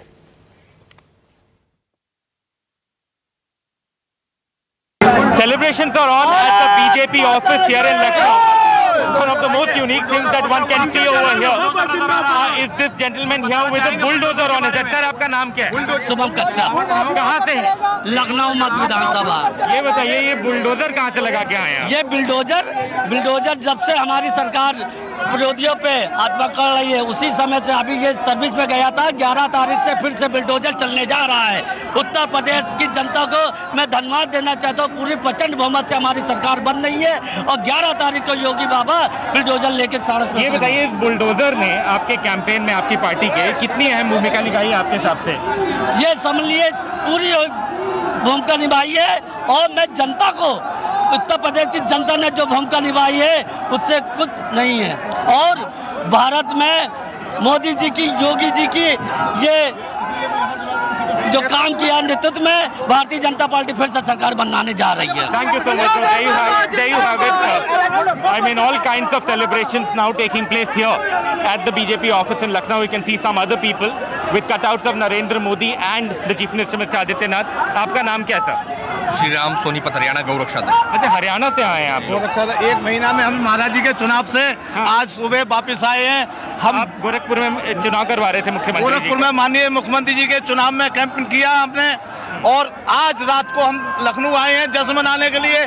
हमें दृढ़ संकल्प था, हमारा निश्चित थे कि हमारी योगी आदित्यनाथ की सरकार पुनः दोबारा आ रही है, क्योंकि वहाँ की जनता ने मन बना लिया था, पूरे प्रदेश की जनता ने मन बना लिया कि दोबारा पुनः योगी जी को मुख्यमंत्री की कुर्सी पे बैठाना है। जी, आपके हिसाब से क्या सबसे बड़ा फैक्टर रहा जिससे कि बीजेपी की जीत हुई है? फिर से आप लोग हरियाणा से हैं, आपने देखा होगा और समझा भी होगा, क्या आपके हिसाब से? सबसे बड़ा फैक्टर यहाँ पे है कि सभी को पता है कि हिंदू उत्तर प्रदेश का एक है और सबसे बड़ी जीत यही है कि योगी जी ने महिलाओं को सुरक्षा दी है, उत्तर प्रदेश को गुंडा मुक्त किया है, भय मुक्त किया है, किसानों को सम्मान निधि दी है, गन्ने का रेट सही दिया गया है, तो सभी वर्ग खुश हैं योगी जी से। There you have it. BJP supporters saying that they believe this is a victory for their chief minister as much as it is for the entire party. With Rajesh Gupta, this is Alok Pandey, NDTV. Okay, amazing. You see a lot of incredible images, moments on Indian TV in elections, but I think that bulldozer guy was really like taking the cake. You think he had that made just for like this for today, or he already is a hot selling item now? But anyway, so it was moving. So I'm assuming that there must be a battery or some. It was actually, you're right. It was a electrical bulldozer. So that is a big victory image tweeted by Arvind Kejriwal of he and Bhagwant Mann, who is on his way to become Chief Minister of Punjab. Is this image from today? Is this image from just now? Is this an earlier image? We'll find out. But so that's the image of the day from Punjab. And let's go across to my colleague Meher, who earlier sent us this, where she met a Bhagwant Mann lookalike.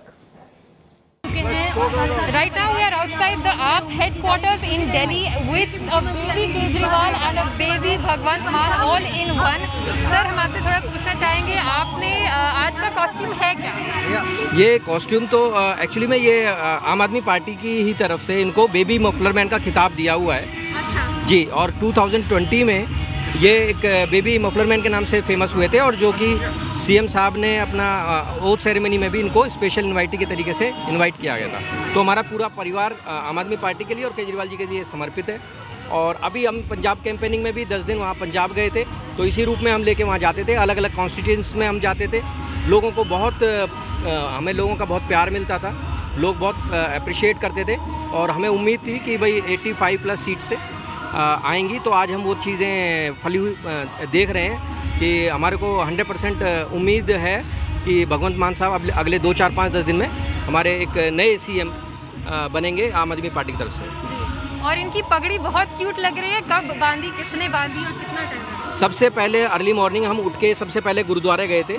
कल ही हमने बात कर ली थी एक वहाँ के जो सेवादार हैं कि सर हमें अर्ली मॉर्निंग सीएम साहब के घर पे और पार्टी के उसमें जाना है, तो वो उस चीज़ के लिए रेडी हो गए और उन्होंने 4 o'clock की इनकी पगड़ी गुरुद्वारे में हमने बंधवाई, अरदास करी और फिर उसके बाद हम सीएम साहब के घर डायरेक्ट गए और वहाँ से फिर अब हम पार्टी ऑफिस आ रहे हैं। अच्छा, उनके घर पर भी गए आप? हाँ जी, हम उनके घर पे गए थे और उनके घर के सामने एक हमारा अलग तरीके से वो रहता है कि सबसे पहले उनको ऑल द बेस्ट एक रंगोली बनाते हैं और वहाँ पे जाके रंगोली बनाई, मैसेज कन्वे हुआ तो हमें बहुत अच्छा लगता है। सबसे पहले जाके सीएम साहब के पास हम जाके ऑल द बेस्ट बोल के आए, फिर हम पार्टी ऑफिस आए।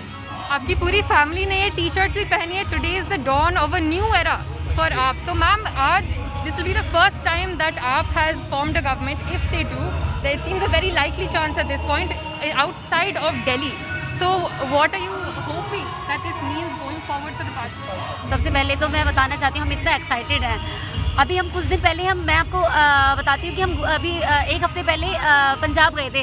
वहाँ के लोग इतना पसंद करते हैं केजरीवाल जी को, मतलब उन्होंने ठाना हुआ है कि अब हमें अपनी सरकार बदलनी है, अपना पंजाब बदलना है।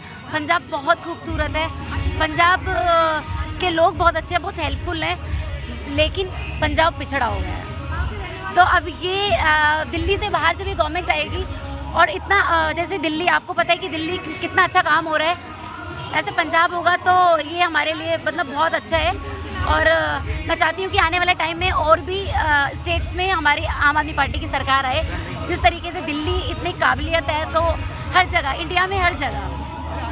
और आप कहाँ से हैं सर? आप दिल्ली से हैं, पंजाब से हैं? नहीं, हम दिल्ली से ही हैं, मयूर विहार से। और 2011 से ही जब से पार्टी फॉर्म हुई थी, 2012, तब से पार्टी से जुड़े हुए हैं। और बेबी केजरीवाल, आपका नाम क्या है? नेम बताइए इसका। अभियान तोमर केजरीवाल। अभियान तोमर केजरीवाल। अमेजिंग। हाँ, ये सीएम साहब के जैसे कभी मिलने जाते हैं कभी घर से, तो वो भी उन्होंने पूछा तो सबसे पहले उनको भी यही बोलता है कि आपका नाम क्या है, तो अभियान तोमर केजरीवाल। तो मतलब अपना सरनेम भी अब इन्होंने केजरीवाल लगाना शुरू कर दिया। अच्छा, okay, thank you so much, sir. So this is how excited people are that the Aam Aadmi Party is now very likely to form the government in a new state, the first start-up party ever in the country to do so. The celebrations in the headquarters have already started. As you can hear, the music is on, and the celebrations will go on until the final result comes out. But they are very confident at this point. With Mohammed Bursaleen, Meher Pandey for NDTV. All right, from bulldozers to babies. Okay, let's go across to panel. Aarti Jared, senior journalist, is with us. Akshay Marathe of Aam Aadmi Party with us. Ranbir Singh Patani of the BJP. Ajay Kumar of the Congress. Thank you all so much for joining us. Aarti Jared, what was your favorite? Was it the bulldozer topi man in Lucknow or the baby Kejri and Bhagwant Mann combo in Delhi? He looks so cute in his yellow pagri and little mustache. And listen, I mean, this is a really big day for Aam Aadmi Party. They have been trying to break out of Delhi and come on the national stage for so many years now, and they have finally succeeded in capturing a state. I mean, they're very tenacious and they've really hung in there, and it's a very big day for them. And it's going to be interesting to see now how the Kejriwal-Bhagwant Mann equation, sort of works out. Because remember, Kejriwal is a half chief minister or a quarter chief minister, whereas Bhagwant Singh Mann is going to be a full-fledged chief minister. So, I mean, I think we're in for very interesting times. Okay. Very interesting times indeed. And also Ranbir Singh Pathania, BJP, a big day for the BJP, because if you look at the different states, in fact, if you can just look at Uttarakhand as well, because Uttarakhand, again, the exits were suggesting it's going to be a close, tight race, even edge being given to the Congress. But if you look at Uttarakhand, right now, it's the BJP 44, Congress down, well, not down, but Congress only at 20. So the BJP is comfortably above the halfway mark of 35. Even in Uttarakhand. So, Mr. Pathania, this is like it's a big thing because you managed to retain, now it appears, virtually all 4 states. Sir, we have successfully rode the tiger of anti-incumbency. If you see the atmosphere, and virtually we could see the comments and counter comments trailing, a sort of negativity and pessimism over... Right. And just sorry to interrupt with the breaking news. Amrinder Singh, Captain Amrinder, in fact your ally in Punjab, has lost. Amrinder Singh has lost the Patiala seat. So that is how big the Punjab earthquake has been. So there it is. Well, we're still saying trails. So We just heard he's lost. It'll be updated. Okay, so it'll get updated, right. Sorry, Ranbir Singh ji, go ahead. I was submitting that a sort of negativity and pessimism was sought to be created by certain vested interests over COVID management, over formulas, and over the recent, we could say, the sad impasse in Ukraine. But we could say that all what has been proposed, it has been disposed of by the Bharatiya Janata Party's party cadres and by the committed and the people-friendly policies and programs of Bharatiya Janata Party. But Hania ji... Sir. No, I'm saying that, they always say that history is written by the victors, but unfortunately we have these pesky journalists who are also doing a little bit of history writing. Just because you won doesn't mean all those things didn't happen. The Allahabad High Court said the oxygen shortage in Uttar Pradesh was a criminal action, not less than genocide. So there was all that. I mean, congratulations for the win. Sir, my respectful submission. We have a full 5-year tenure of Yogi Sarkar without any riot. And UP, which was known as a state of riot, but nobody discussed and debated it. Right. We kept on discussing the law and order situation, but nobody discussed how alarming levels of crime levels, how we could say the gundas have been encountered, how the law and order has improved, how the development. Nobody discussed it. Well, no doubt. We did. I don't contest the judgment of the Allahabad High Court. That might have been a specific case, but you see the overall.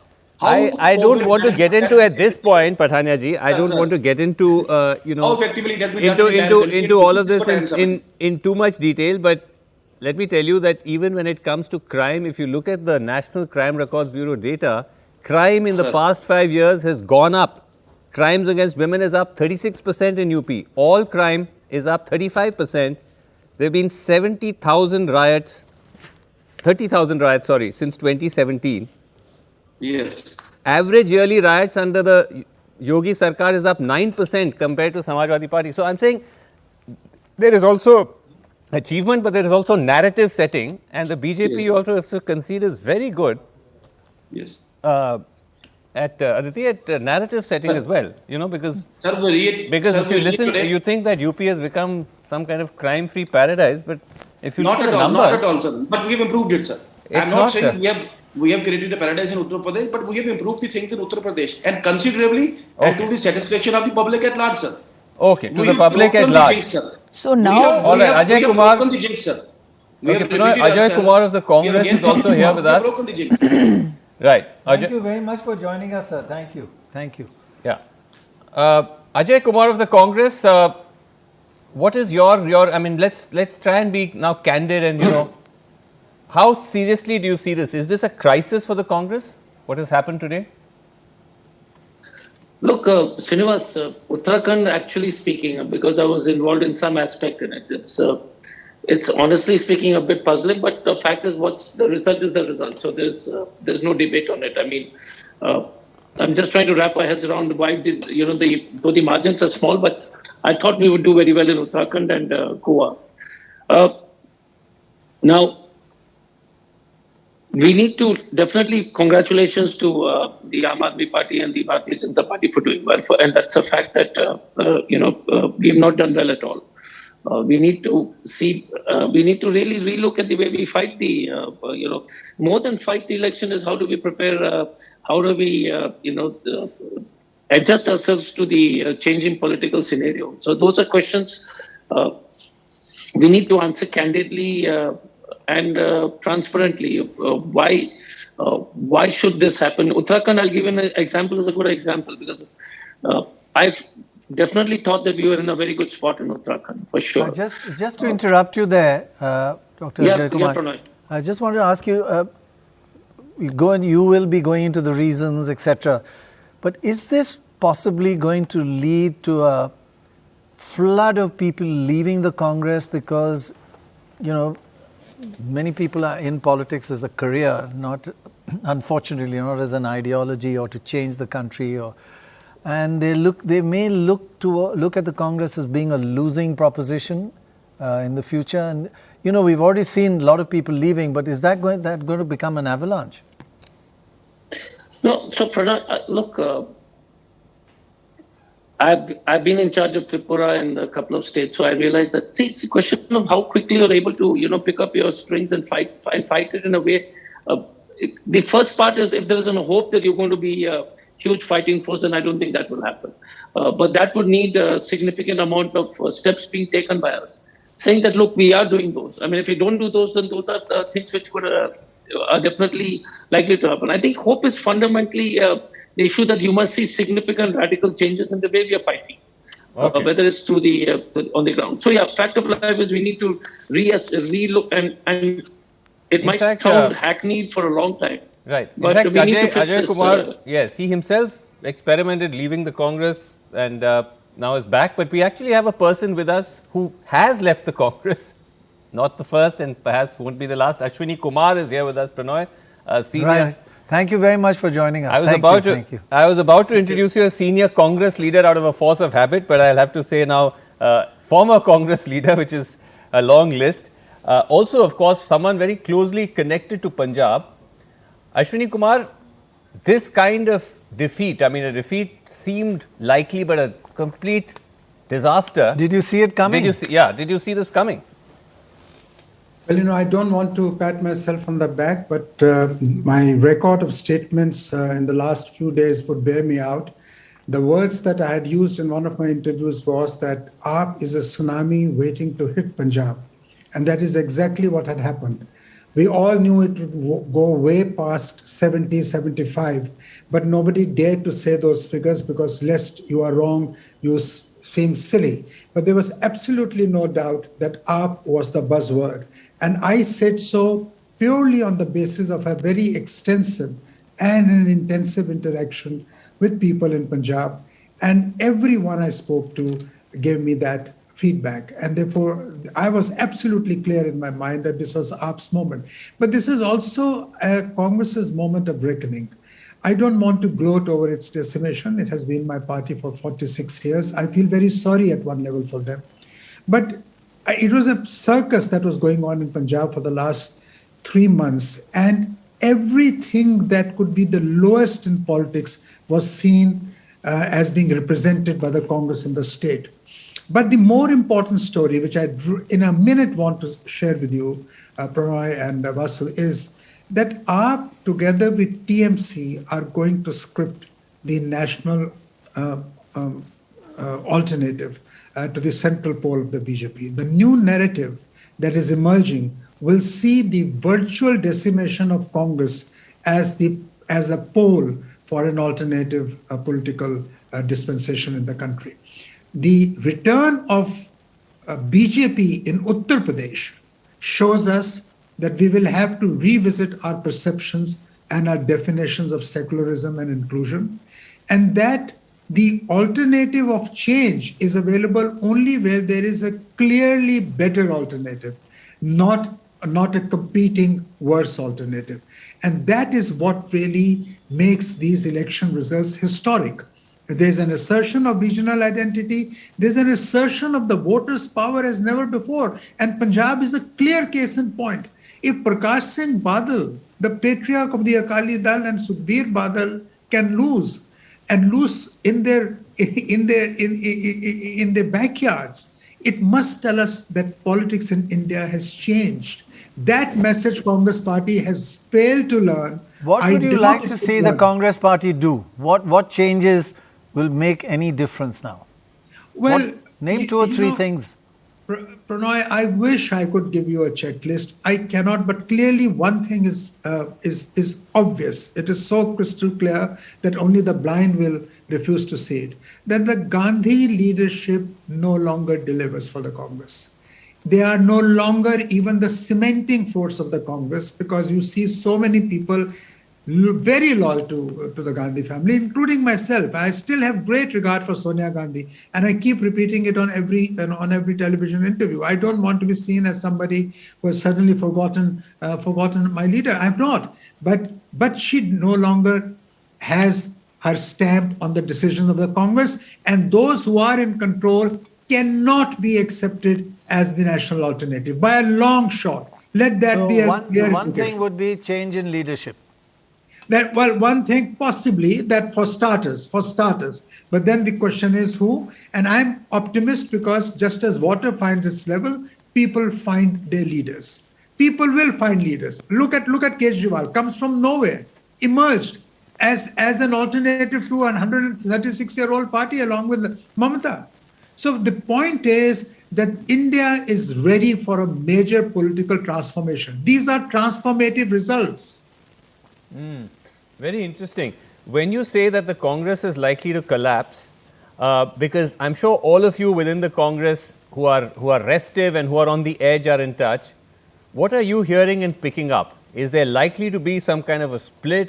Because people have been leaving in ones and twos. Could there be something bigger in store after this? Well, I don't know whether they leave in driplets or they leave en masse. I don't think anybody leaves en masse because everybody calculates according to their political futures. And every state has a different thing to offer to people. The realities in each state are different.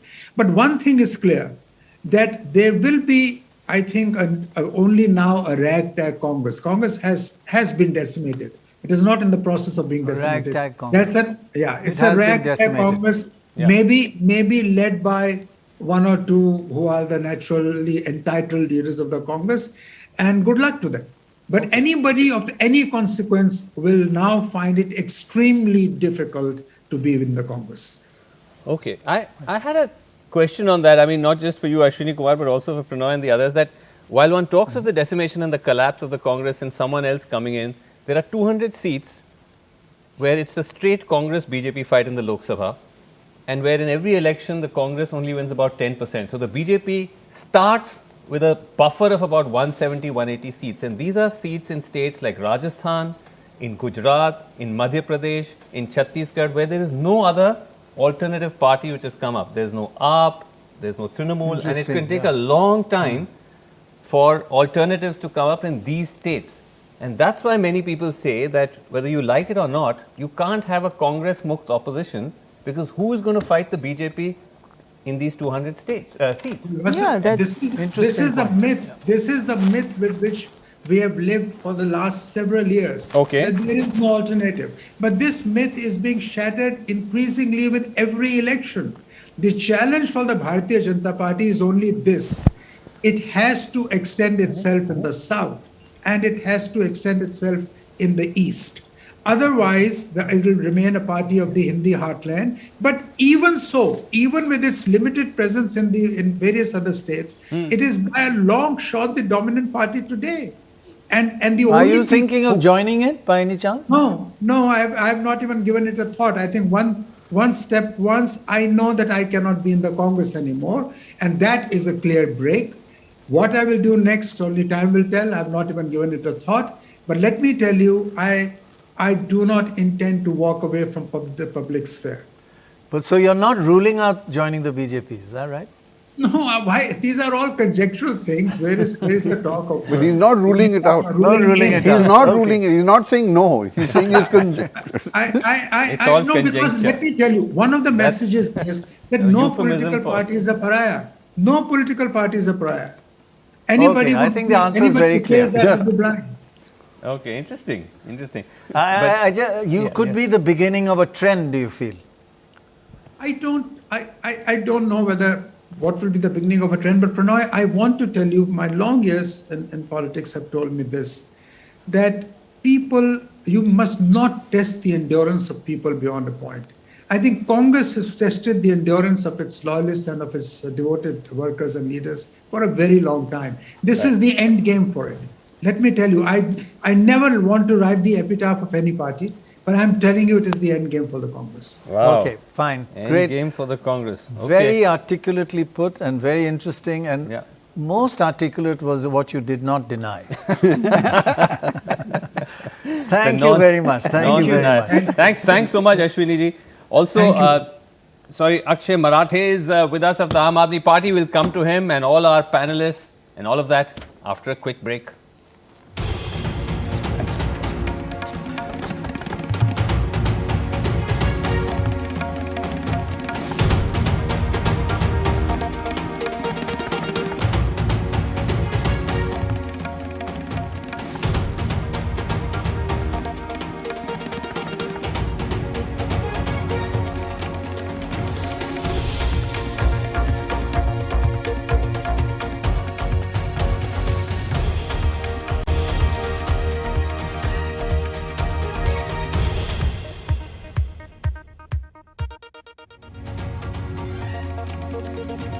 Okay, welcome back. Big stories coming out of today's election. Of course, Uttar Pradesh, but also Punjab, Aam Aadmi Party. Akshay Marathe of the Aam Aadmi Party is with us. Thank you, Akshay, for waiting patiently. Apologies for the long wait. Thank you very much for joining us. Thank you.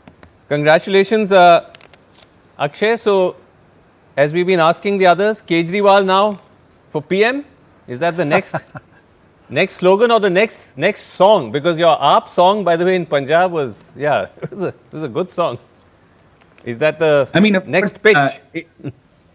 For any Aam Aadmi Party volunteer, seeing Arvind Kejriwal as the Prime Minister of India is the dream that we all have. And but this is not a day to celebrate and project any kind of national aspirations, because the fact is that what today's victory in Punjab proves is that there is a Kejriwal model of governance that has become established, right, and that people of Punjab have accepted. And I think people across India, I come from Maharashtra, in Goa today, by the way, we have just won 2 seats, and this is the first time that we are winning seats in Goa. So there are people across I just want to pause that for just a second. Is that confirmed? Because I've got a message just now saying that you won 1 seat, which is the Benolam seat, against Churchill Alemao, Prannoy, because that is going to be a big wicket for an AAP candidate to beat Churchill in his bastion. And I actually went to Benolam and I covered Vinci Vegas, who was your candidate there. He's got a Navy background. You worked very hard in Goa. It was that's the impression one sought to give. And we've also when I asked Akshay, I don't know if you saw that video, where when I asked Churchill, I said, listen, about Vinci Vegas, he said, who is that man? I don't know who is he, man. I don't want to talk about him. So yeah, I saw that video and I was amused because honestly, this is what Aam Aadmi Party has faced since its inception. AAP is, sorry, you're leading in 3 seats in Goa. But they won this one. It's saying they're winning. No, but look at that. AAP. Yeah, 3, yeah? Yeah. And can I just? He wants to say please something. go ahead. We will not interrupt you now. I will make sure Vasu does not interrupt. This is something that Aam Aadmi Party has faced since its inception, that the traditional heavyweights dismiss us from day one, and then when we win with a landslide, they have to take us seriously. But I think this is not, I'm not trying to be arrogant here. With all humility, I want to say this, that we have worked hard for 10 years. And today we have become only the 4th party political outfit in India's history to have won 2 state assemblies. And I think this is a big moment in India's democracy, because here is a new alternative emerging. It's not just that we have won a state, it is that a new political alternative for the country is emerging. And I think the results in Goa, the results in 2 state assemblies. Akshay, because lots of parties have won many, when you say 2 state assemblies, you mean within a certain period of time? Because no, what I mean to say is, apart from the BJP, the Congress and the left parties, there hasn't been a party that has been able to win more than one. So the argument that AAP is a regional party and has only won 1 state. And I would say you're the only party that has won 2 states with 80% of the seats. You did that in Delhi twice, remarkably, and now you've repeated Delhi in Punjab. So you're the only ones. Chalo, one of 4 to win 2 and the only one to win with such a huge landslide. Congratulations on that. And what's next? Gujarat? Absolutely. Gujarat and Himachal Pradesh are definitely 2 states that are on the party's agenda. The party has been sending teams to both these states from the past year. And I think both these states have a similar kind of environment where 2 parties have dominated the state's landscape for several decades. Yeah. And the people are looking for an alternative. They are looking for a party outside of the BJP Congress, a bipolar kind of ecosystem that we saw in Delhi, that we saw in Punjab. And I think Gujarat and Himachal are the natural next steps for the party. Okay. Very interesting. Thanks very much indeed, Akshay. We have Dorab sitting there. Yeah. Trying to avoid answering, trying to... Dorab is chilling, while we're working so By the way, Dorab, you are live constantly now on a television in the studio. clearly. With all the other heavyweights and newsmakers. So there's Kejriwal, and there's Yogi, and then there's... But Dorab, just a quick comment, if you want to respond to what Akshay said. That was a very interesting... We have to thank Akshay actually for coming. That was... no, thanks Akshay for that. But also this thing about the fourth party, he said, after the national parties... And the left. Yeah. And the left, Congress, BJP left to actually win another state. What is really saying is that no party has been able to no regional party has been able to step outside its home. Right. Lalita tried, the JDU tried in Jharkhand. Yes. So that is what he's saying. The Mamta first is regional party to step outside, which is fine. The question is, what they're doing at the same time is that they're sowing their seeds everywhere, like in Uttarakhand. When you sow that seed and you have a long-term perspective, what you do is that you weaken the Congress and you have enough time to take over. The question is, but the first few times you weaken the established opposition.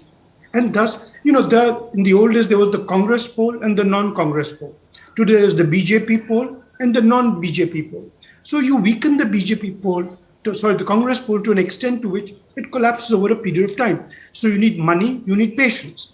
And I think that's what both the TMC and I wouldn't be surprised the next time around in Tripura, which is like Bengal, a similar state.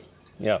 Trinamool does very well. So that you are pushing to a state close to you, then stretching out further and further, seeing where the Congress is weak and slowly undercutting the Congress. So 2 elections down the line, you are in a position to replace the Congress and then replace the BJP. Right. I think another point we haven't noticed is that in Punjab, for the first time, Akali Dal has slipped to number 3. They have not won elections now for 10 years. Until about 10 years ago, there was a regular rotation. The rotation stopped. The Akalis gotten twice. Then the Congress gotten. Now AAP is getting. You see, the Akali Dal from being a Panthik party had become like the others, a family party.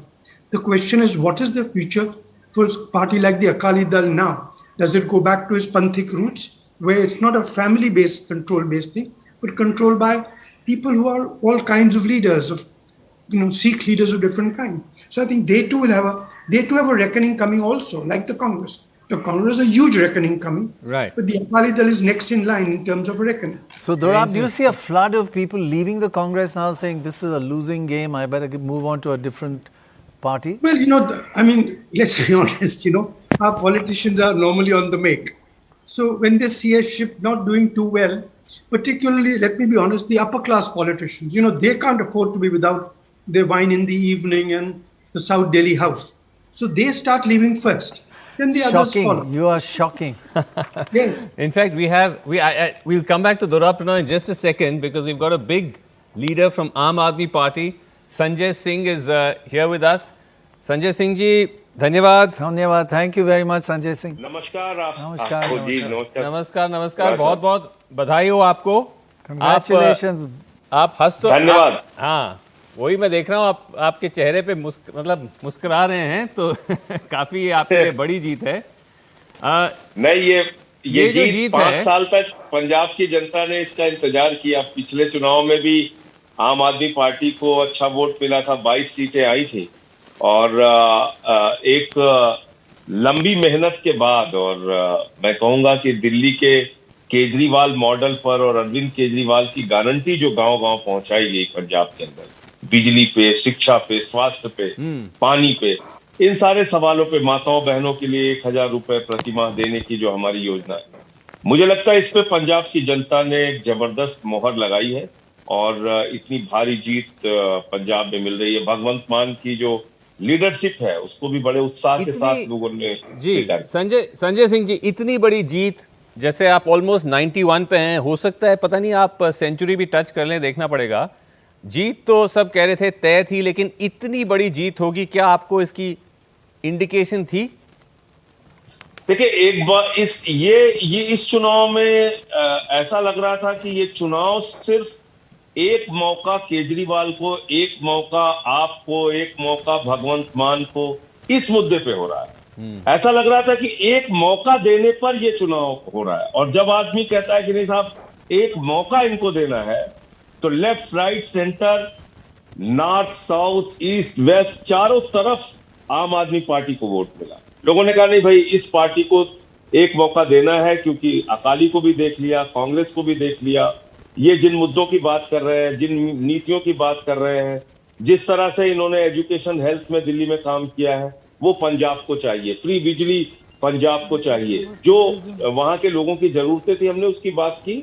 और मुझे लगता है कि ये चुनाव के दौरान भी अंदाजा हो रहा था कि इतनी बड़ी जीत मिलेगी। जी प्रणॉय,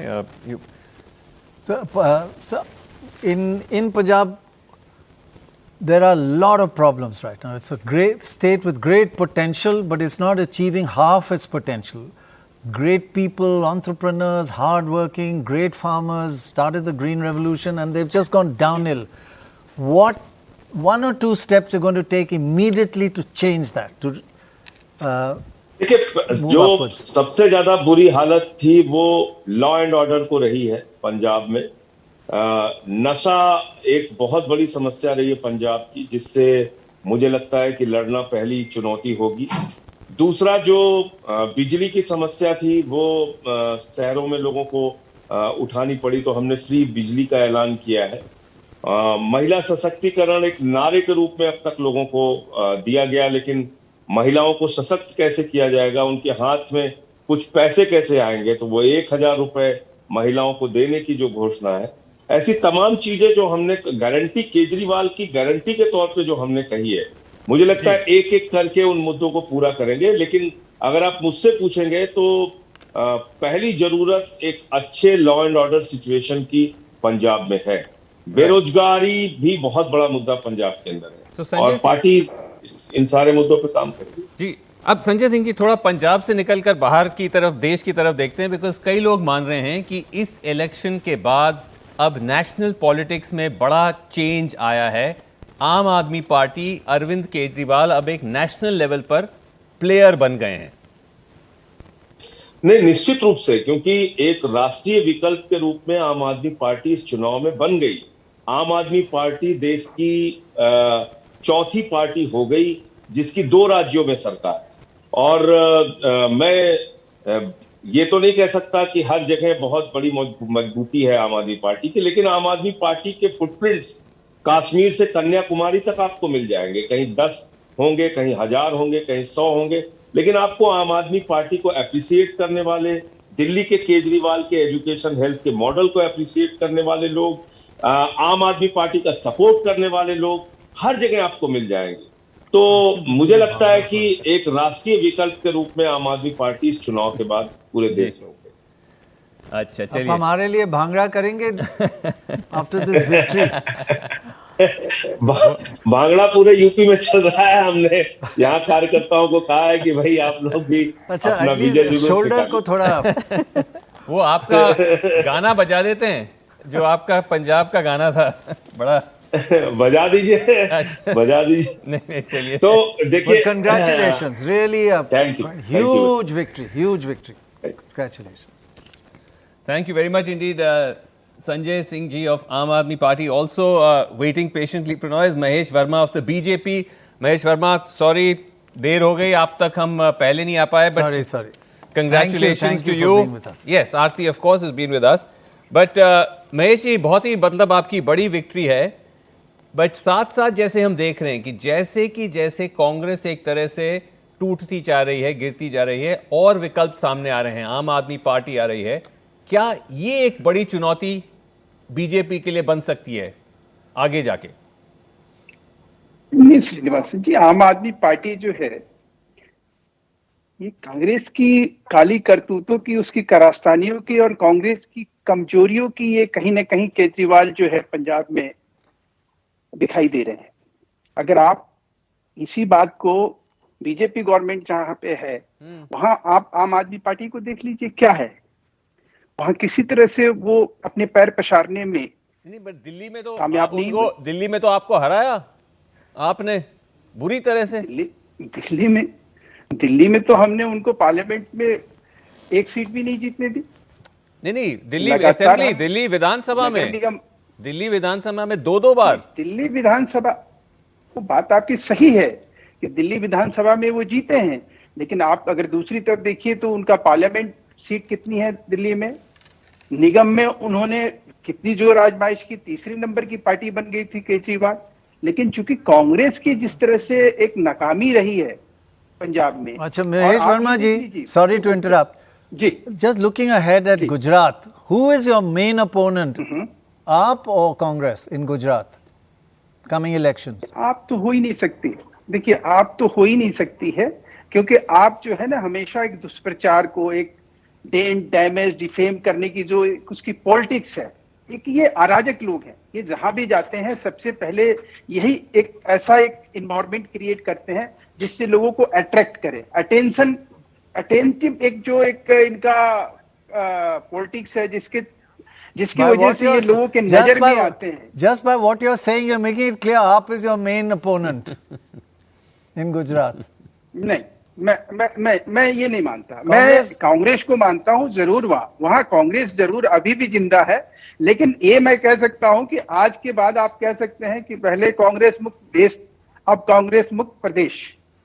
तो ये जो चीज जो है आप ये स्पष्ट रूप से दिखाई दे रहा है इस चुनाव के बाद कि कांग्रेस का तो अब कोई अस्तित्व नहीं रहा, लेकिन हाँ ये जरूर है congratulations केजरीवाल जो है many congratulations for Uttar Pradesh. That is a huge victory, historic victory, and massive victory after a very difficult 2-3 years. To win more votes than last time is a big thing. Although even the Samajwadi Party ये bulldozer की बात कर रहे थे। नहीं but एक मैं आपसे कह रहा था महेश वर्मा जी मजाक में कि जो आप कह रहे हो कांग्रेस मुक्त भारत हो रही है, सबसे ज्यादा कांग्रेस के नेता हमको पता कहाँ दिखाई देते हैं? नहीं भाजपा में ये कांग्रेस युक्त भाजपा हो रही है।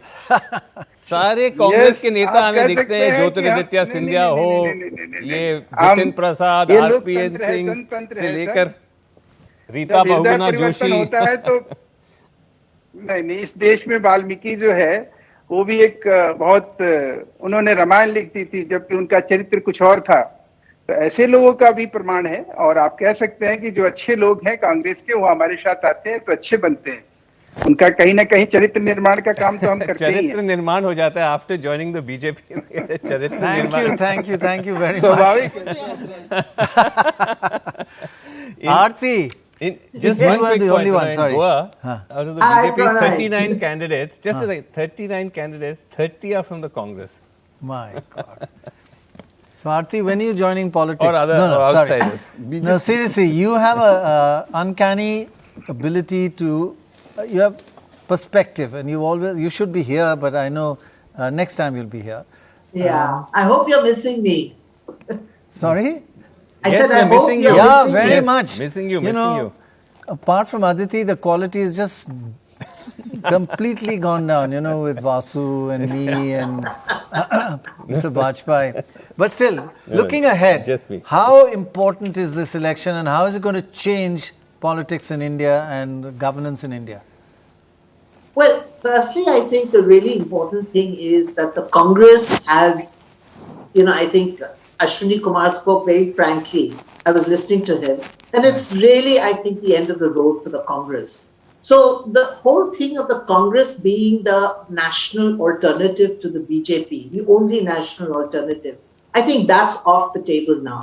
Which means that at a national level, there is really no challenge to the BJP. Yes, there are regional challenges to the BJP, in, say, Bengal, in Odisha, now in Punjab, and so on. But at a national level, there is no challenge to the BJP at all. So I think that's a very big shift, right.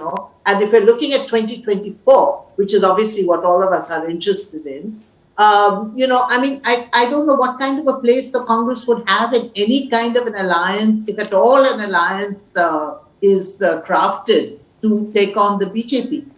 The second thing, of course, is, I know that Aam Aadmi Party has big national ambitions, and so does the Trinamool Congress. And although Mamata Banerjee and Arvind Kejriwal have a good equation, they are competitors, in terms of capturing that national space.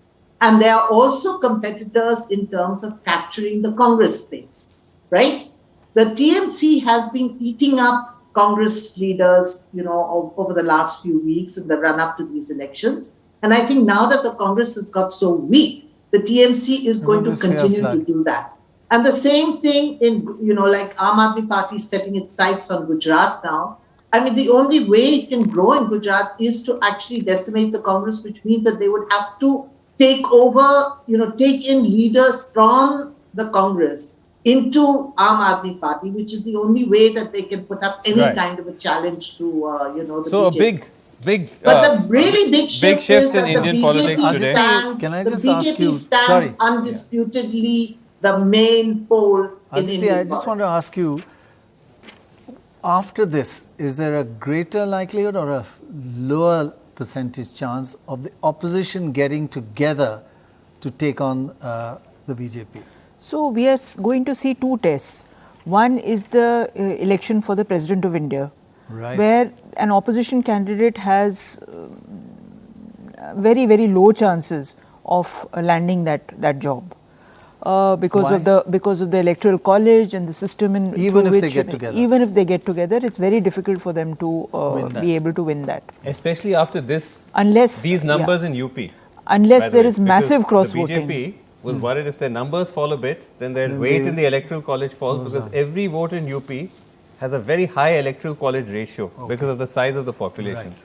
So this is actually that is one anyway, test. It doesn't matter whether they unite or not. But that's not the point. The point is politically, is the opposition going to set up one candidate, or are there going to be multiple candidates, and that will be a test of opposition unity. Okay, first test. The next round is going to be, of course, now the Delhi Municipal Corporation elections have been postponed. We don't know when they'll be held, but at some point they have to be held.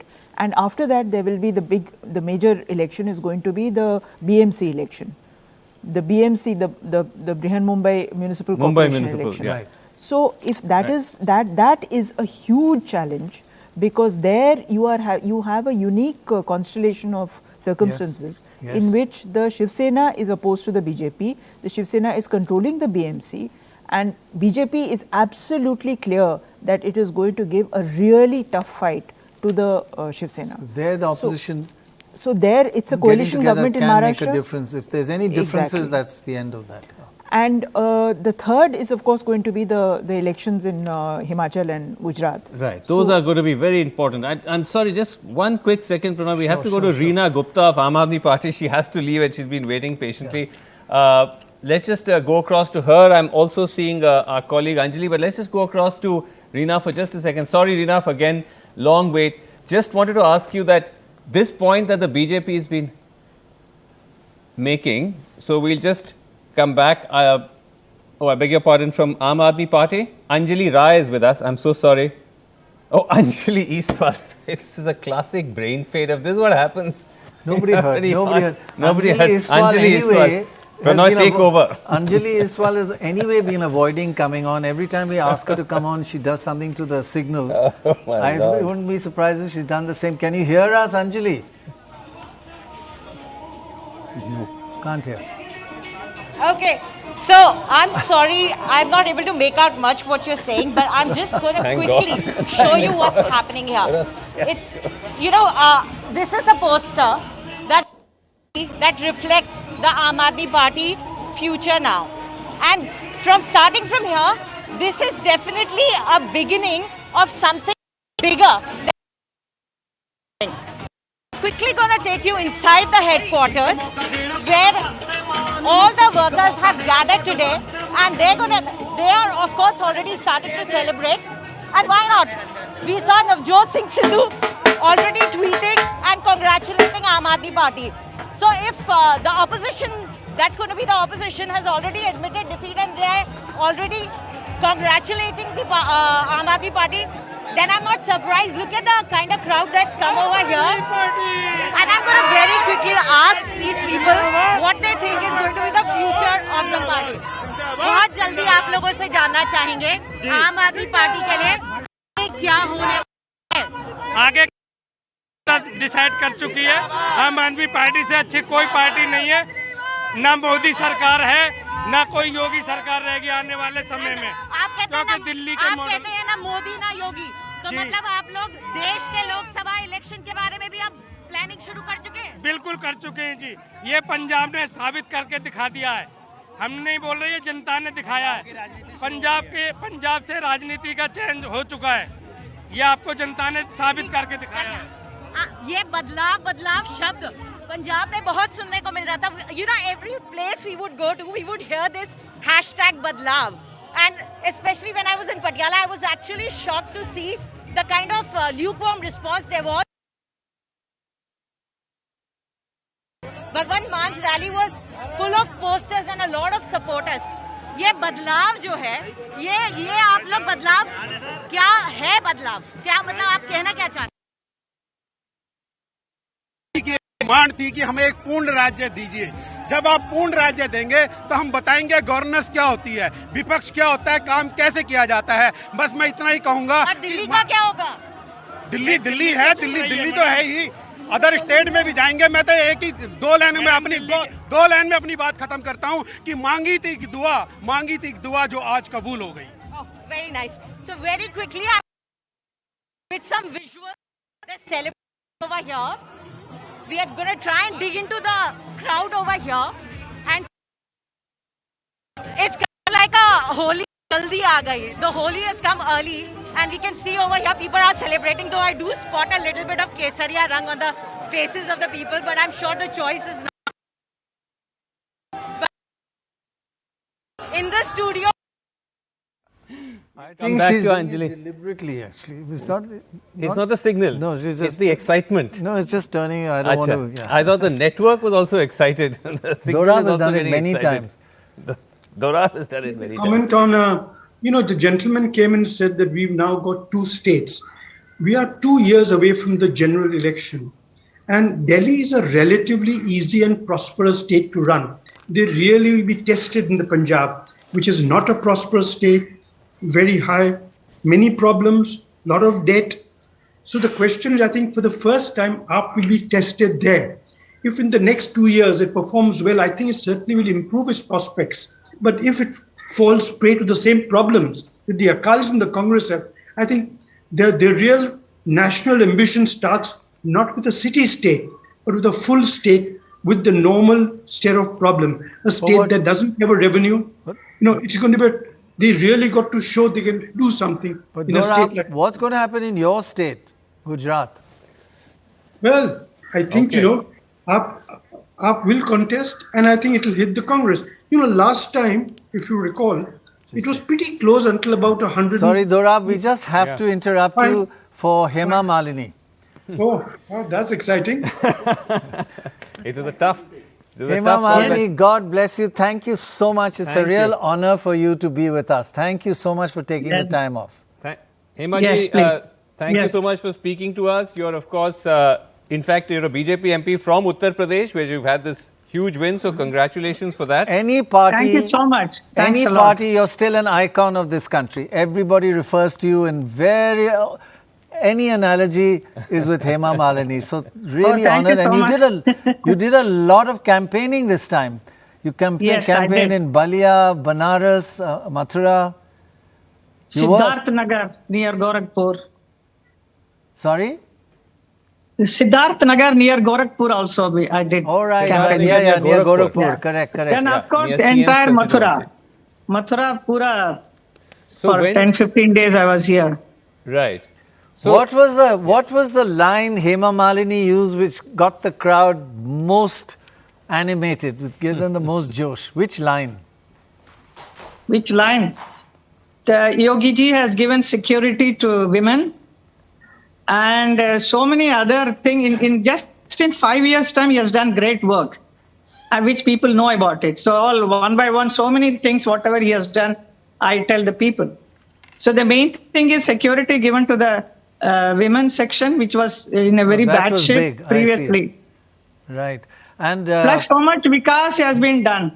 So I can feel it because in Mathura, what I was not able to do as an MP first time, second time I'm able to do so many things because of Yogi ji. Yogi ji has supported me so much because I came to Mathura to do some good work in the land of Lord Krishna. So that is being fulfilled because of Modi ji.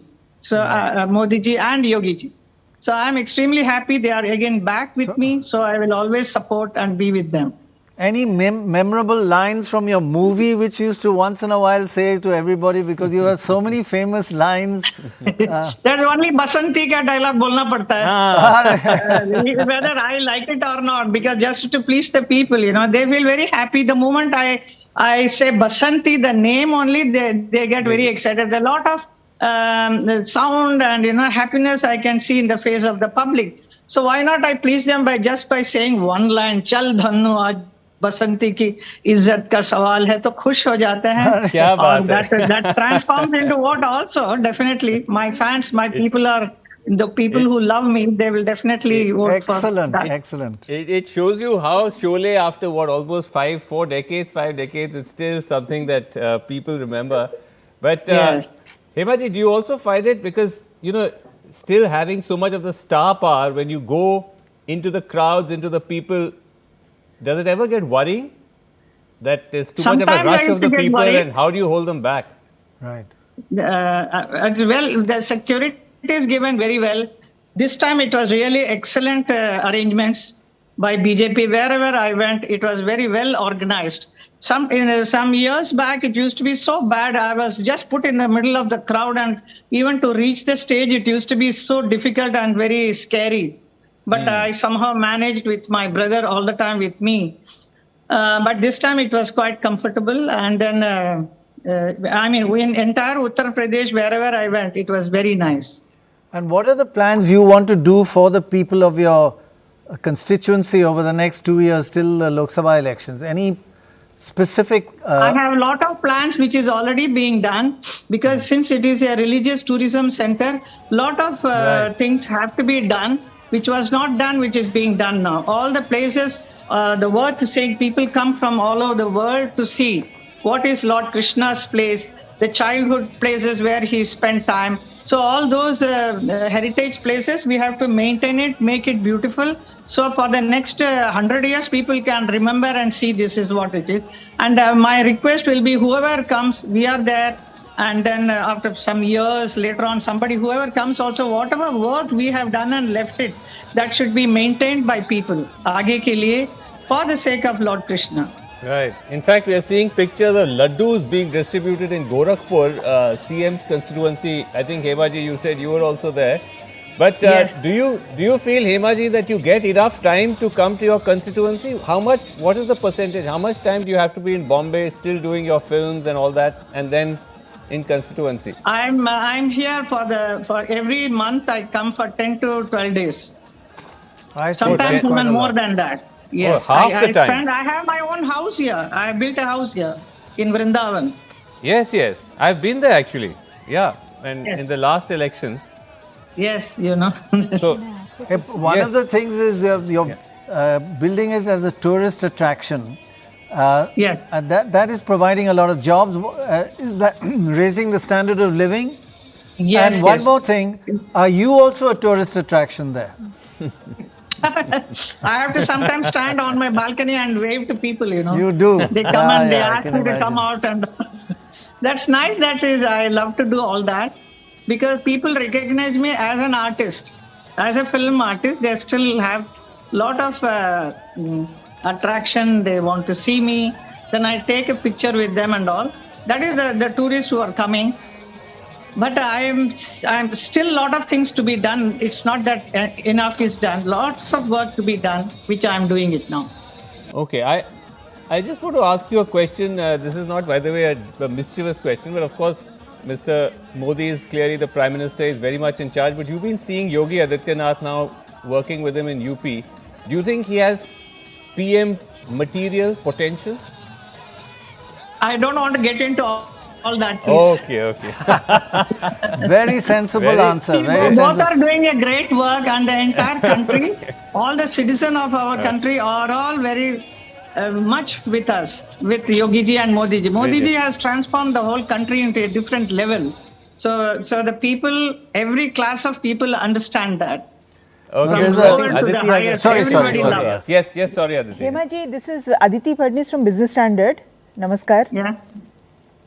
I just wanted to ask you, you represent an India which is very different because you represent, you are a Tamil speaking person who has been in Bombay where you've made your career, and now you are representing a seat from UP. So why is it that the BJP is not able to make inroads in Tamil Nadu, and do you have any plans of trying to revive the BJP in Tamil Nadu? Tamil Nadu, if my party asks me to do some work, I will try and do it. But see, I was not very much connected with South because most of the time I have lived in Delhi.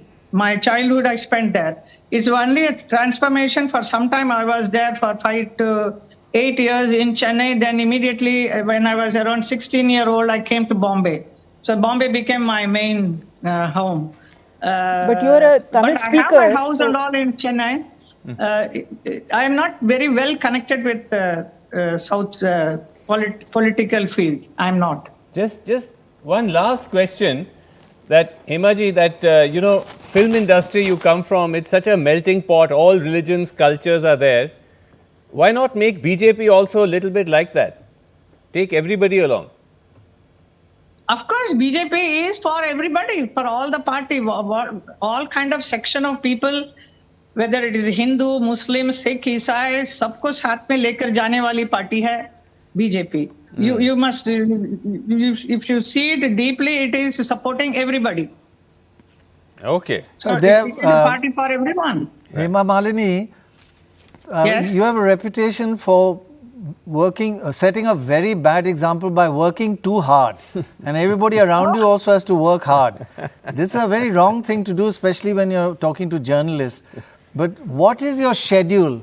You say 10 days in Mathura, another 10 days on working on various films. What is your schedule? And also Parliament as well, because she's and an MP. Parliament. And which one do you like best of the three things? Parliament, films, and Mathura. Which one do you like best? I like all of them. I'm really blessed to do everything. So it is. I have dance shows also now. Now in the around the 24th or so, I have to perform. So I have to do my rehearsal and then go for that. Then in the middle of my Parliament session. Amazing. So I'm able to do it. So the God has blessed me to have given the strength to do it. As long as I'm able to do, I'll keep doing it. But Mathura is my main focus. Please don't work so hard. You put us to shame. Okay. Thank you. It's been a real honor to have you. Thank you, and congratulations on a huge victory. Huge. Thanks so much. Thank you. God bless you. I thought I was the role model when it comes to hard work. So yeah, in Goa. When you go to Goa, you work so hard, man. I've never seen anything like it. By the way, in Goa, interesting because BJP is somewhere now around 18. It's kind of plateaued there. And they claim that they have the support of 2 independents. Already have the support of the independents. And they've approached the governor for an appointment. So at 2 o'clock, not 3 o'clock. Sorry? At 2 o'clock. No, but the interesting thing on Goa is that the Congress has actually lost votes. 6.5%. They're down 6.5%, which is a lot. And the other opposition have gone up 6%. By 3%. BJP has gained 2.5%. That is what is surprising. I mean, everybody thought that the BJP was on a very weak wicket. Yes. People were upset with the party, etc., etc. No, I think in a way the Goa mandate seems to be bucking the trend that we're seeing in a state like Punjab, where there's a kind of distaste against this, entrenched politics. You have tycoons who become, business, Neta, Nexus, all of that. In Goa, for better or for worse, all those guys, the Montserrats, the Ranes, all of them have gone Montserrat said, they all come back. Not because of the BJP, I won because of my own.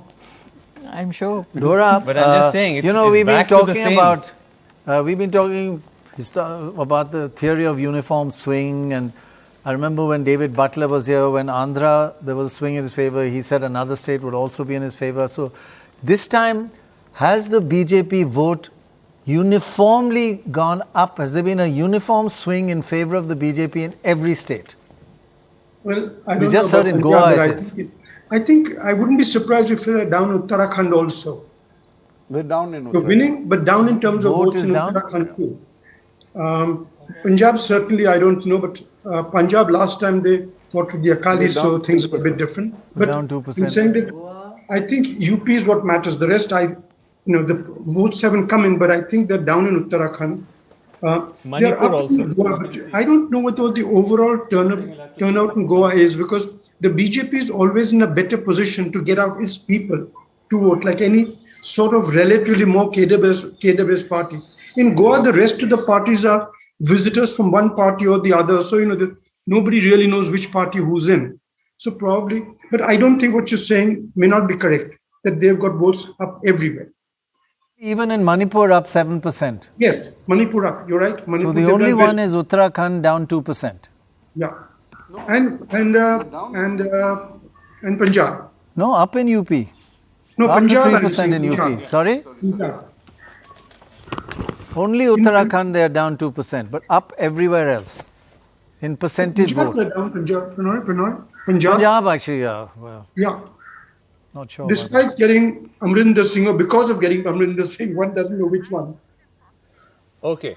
So this is the point I was making earlier. Sorry, we've just got this breaking news coming in that in Goa, the BJP, which is 3 short of a simple majority, is saying that they claim the support of 2 independents and they might be moving to stake claim to form the government. Because remember, this time all the other opposition non-BJP parties claim they're in touch, and there's a fear that they may make a counter offer, because if you add it up, they may well be able to, if you add 12 plus 4, 16 and 3, 19 and 3, 22. So the non-BJP bloc can come together to try to form a bid. What's your betting?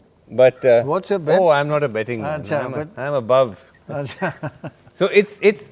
I can now share with you that a senior BJP leader called a Goa minister who was leaving and joining the Congress, and he called him to Delhi.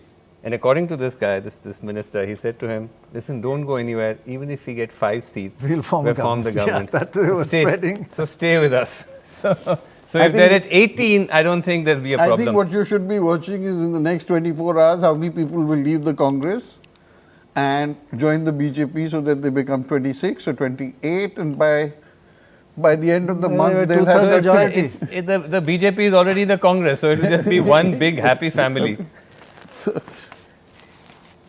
But in this time, it was very interesting. They actually had MLAs sign affidavits in Goa saying that you can sue me if I cross over. That was up. That was up. The Congress ones went to mandirs and churches and swore. Yes. that they wouldn't. That they won't switch. But now it looks like nobody may need to switch. Or maybe they will eventually. By the way, BJP is up in Punjab, 2%. But 2%. That may be because of Amrinder Singh's little bit of support. But they were with the Akalis last time. Okay. Let's, right, sorry. Let's also go across now. We've got Nilanjan Sarkar, who's with us, senior visiting fellow at CPR in Delhi,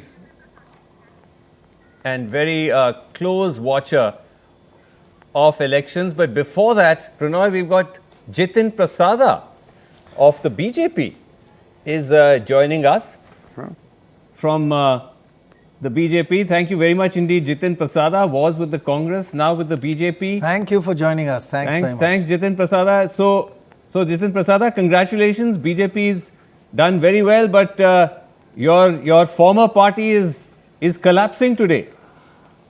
So does this vindicate you jumped in time? I took your advice.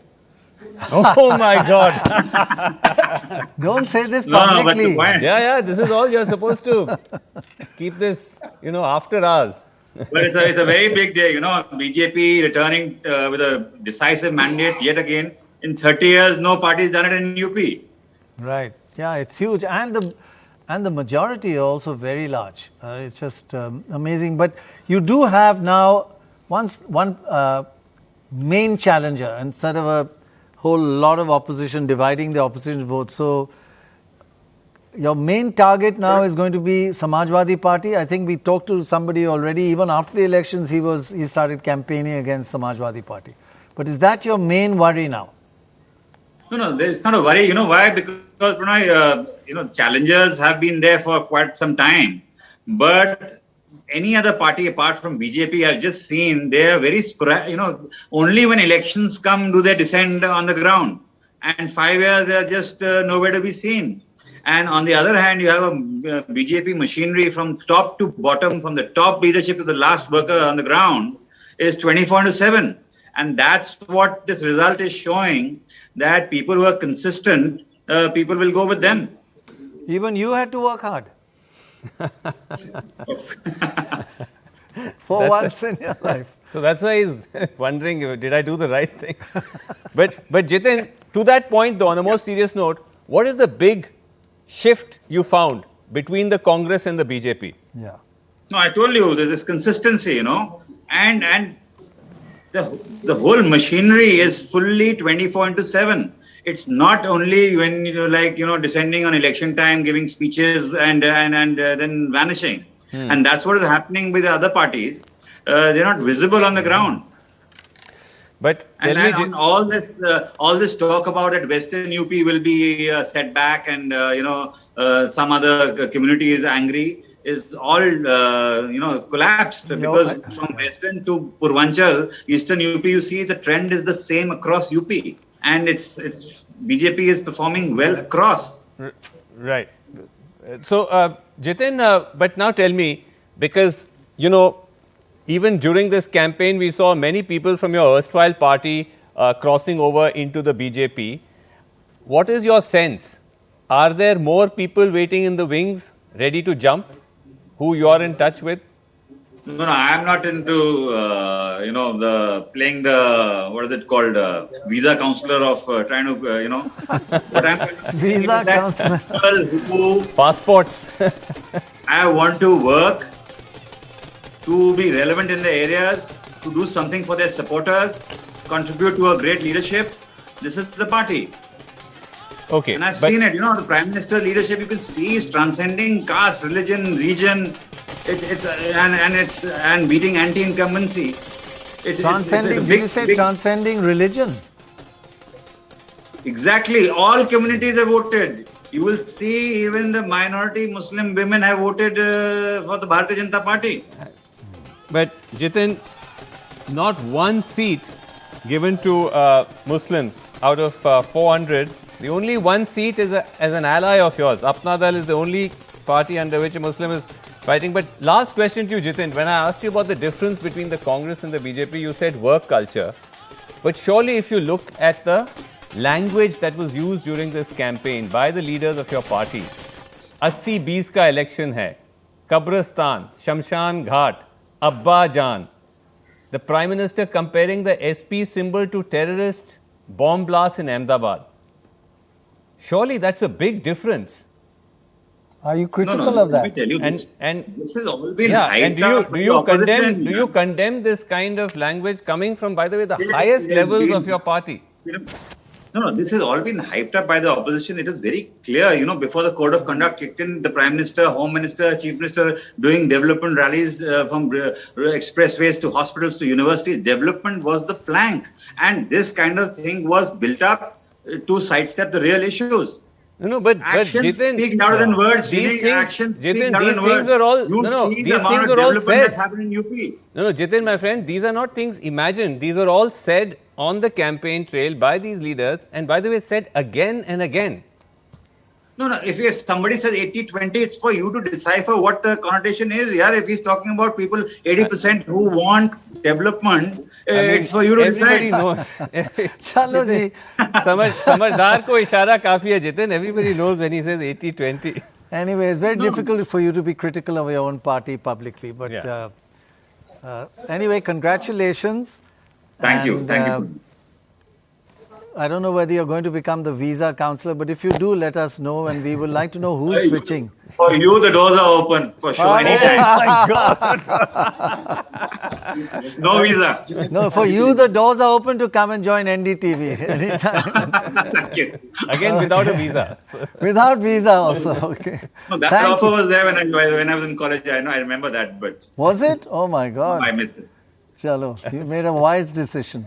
Thank you for being with us. Thank you. Interesting. So, Jitin Prasad there of the BJP. But if you just look at the numbers now in Uttar Pradesh, 269. Is that something, Baj? I mean, is it now almost all these are all leads? There's no postal, this is all leads. All leads. It'll be leads for a long time. And is this going to be, Prannoy, something that, again, could go up, or is it now going to kind of play? It could go up, so it could hit 280. Yeah, because we're out of the 20 rounds. Maybe 280. We're halfway through the counting in UP. Meaning most ones are at about 10 to 11 rounds. So it's going to run on for a couple of hours, 3 hours. Couple of hours, you mean hun? All right, sorry, just let's just go back. Couple of hours in India. Let's just go back. Prannoy, Nilanjan Sarkar. Yes. Is with us from CPR. Sorry to keep you waiting. Thank you. Sorry. And Chandrasutta Dogra, of course, senior journalist. Right. Thank you very much. Both very much with us. So, Nilanjan, just your quick comments on this result today. It's really, as many people have been saying, it's a big turning point in our politics. So, I mean, I think the results were clear ahead of time. We've not had much of a surprise. Hopefully you can hear me clearly. I'm not sure. Yeah, very clear. Very clear. Yes. Thanks. Great. Both in Punjab and in UP, I think we all kind of saw these kinds of numbers coming. In fact, even the exit polls kind of broadly got it right. Yeah. So I think 2 or 3 big takeaways. One, the fact in Punjab that a party like the Aam Aadmi Party, which essentially liquidated its state unit, right, that had no local faces, brought in Bhagwant Mann very late, ran on the Delhi model, couldn't even find polling booth agents and party workers to get this kind of sweep. In a state that has been characterized by local level patronage, local corruption, something we associate with a lot of politics. Yes, Punjab is a different state. It is cosmopolitan. It has, connectivities in ways that other states don't. But is this a harbinger for what Indian politics is becoming if a party like Aam Aadmi Party, without boots on the ground, can win, right? Now, I think in the context of UP, it is a little more complicated to say what has happened. What people are not quite saying is that SP actually held up its side of the bargain. If it is hitting 35% vote share, 36%, that's essentially what they said they would do, given their alliances. The only question was whether BJP would drop, and it didn't, right? In fact, it gained a few percentage points. So the larger question in a place like UP is that the Samajwadi Party still has been framed as a set of caste consolidations, a set of religious consolidations. Can that kind of politics work when a party like the BJP isn't necessarily building itself around particular communities? Of course, it's making community-based appeals. Can a party like the Samajwadi Party ever break the 40% plateau, right? I think that's a larger question for UP politics. For the BJP, I think it has shown that it has emerged to do a different kind of politics in a place like UP. A lot of people were saying, a Maurya leader has defected, this kind of caste leader has defected, that kind of caste leader has defected, that's going to make a big difference. It didn't. And it shows that those old linkages that we have between the identity of the MLA and the identity of the voter are falling apart. Modi, welfare delivery, political centralization, the kind that Yogi Adityanath and Modi have been engaged in over the last several years, have taken root. And now voters are making much more complicated decisions when it comes to voting for who is going to form government and who won't. Yeah. Okay, let's just go across to Chandrasutta Dogra. She's with us, senior journalist who's been tracking Punjab for a long time. Thanks so much for joining us. Is this, Chandrasutta Dogra, an outcome that surprised you? Because yes, it was directionally heading towards AAP, but this big a landslide? Yes, well, none of us thought that it would actually be so big, although we could see on the ground that there was a huge mood for change.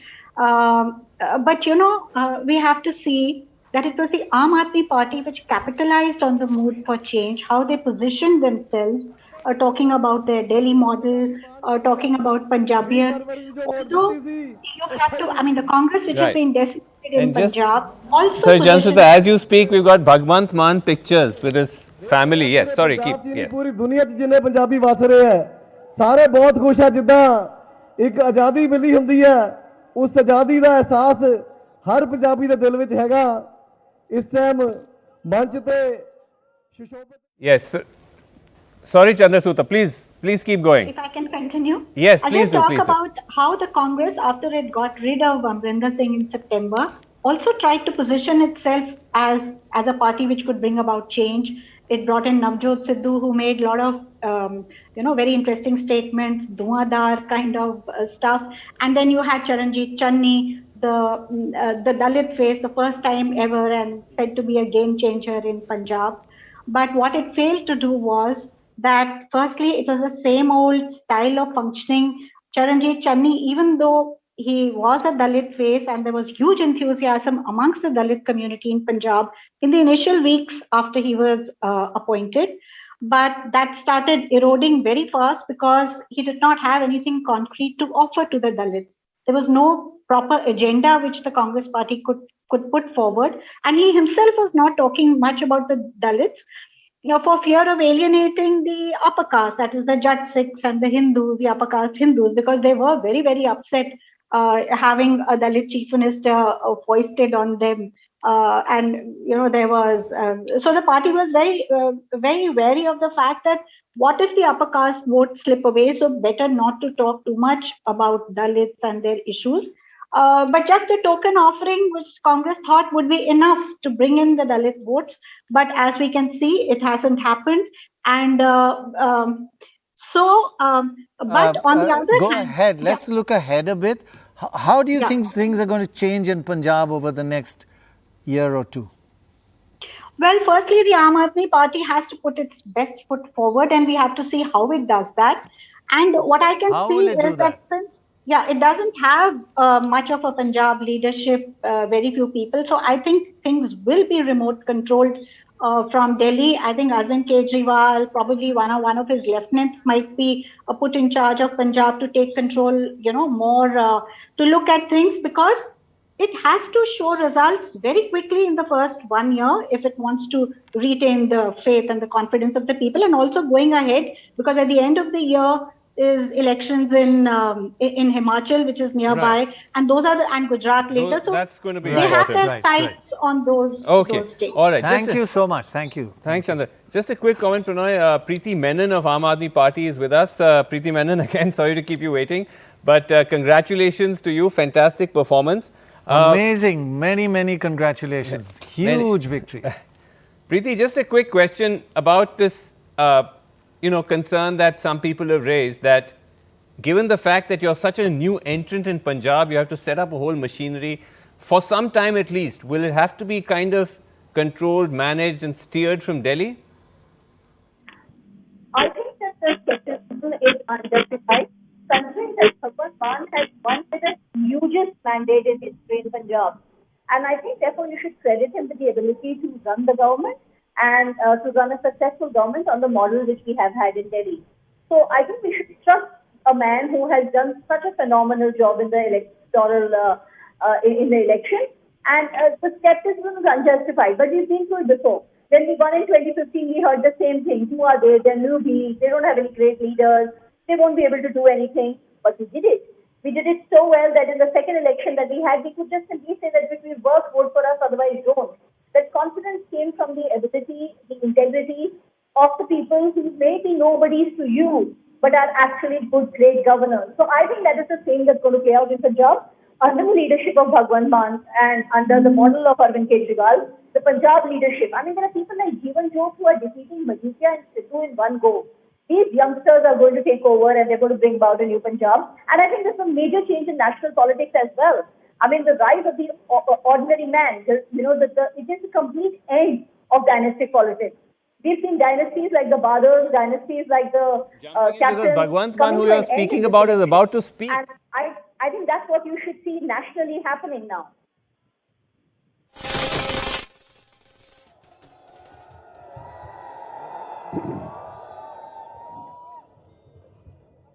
बस आगे ठीक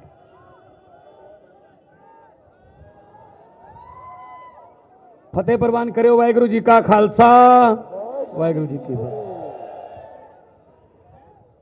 ਪੰਜਾਬੀਓ, ਸਭ ਤੋਂ ਪਹਿਲਾਂ ਕੋਨੇ-ਕੋਨੇ 'ਚ, ਦੁਨੀਆ ਦੇ ਕੋਨੇ-ਕੋਨੇ 'ਚ ਵਸਦੇ ਪੰਜਾਬੀਆਂ ਨੂੰ ਮੇਰੇ ਵੱਲੋਂ ਬਹੁਤ ਬਹੁਤ ਧੰਨਵਾਦ। ਦਿਲ ਦੀਆਂ ਗਹਿਰਾਈਆਂ 'ਚੋਂ ਕਈ ਇਹੋ ਜਿਹੇ ਵੀ ਨੇ ਜਿਹੜੇ ਇਸ ਮੁਹਿੰਮ 'ਚ ਆ ਨਹੀਂ ਸਕੇ, ਆਪ ਵਿਦੇਸ਼ਾਂ 'ਚ ਰਹਿੰਦੇ ਨੇ, ਪਰ ਉਹਨਾਂ ਨੇ ਕਿਸੇ ਨਾ ਕਿਸੇ ਸੋਸ਼ਲ ਮੀਡੀਆ ਰਾਹੀਂ ਜਾਂ ਕਿਸੇ ਹੋਰ ਤਰੀਕੇ ਨਾਲ ਇਸ ਜੰਗ ਦੇ ਵਿੱਚ ਹਿੱਸਾ ਪਾਇਆ। ਪੰਜਾਬ ਨੂੰ ਦੁਬਾਰਾ ਪੰਜਾਬ ਬਣਾਉਣ ਦੀ ਜੰਗ ਦੇ ਵਿੱਚ ਜਿੱਥੇ ਜਿੱਥੇ ਵੀ ਉਹ ਵਸਦੇ ਨੇ, ਉਹਨਾਂ ਦੀ ਤੰਦਰੁਸਤੀ ਦੀ ਅਰਦਾਸ ਕਰਦੇ ਹਾਂ ਤੇ ਉਹਨਾਂ ਦਾ ਬਹੁਤ ਬਹੁਤ ਧੰਨਵਾਦ ਕਰਦੇ ਹਾਂ।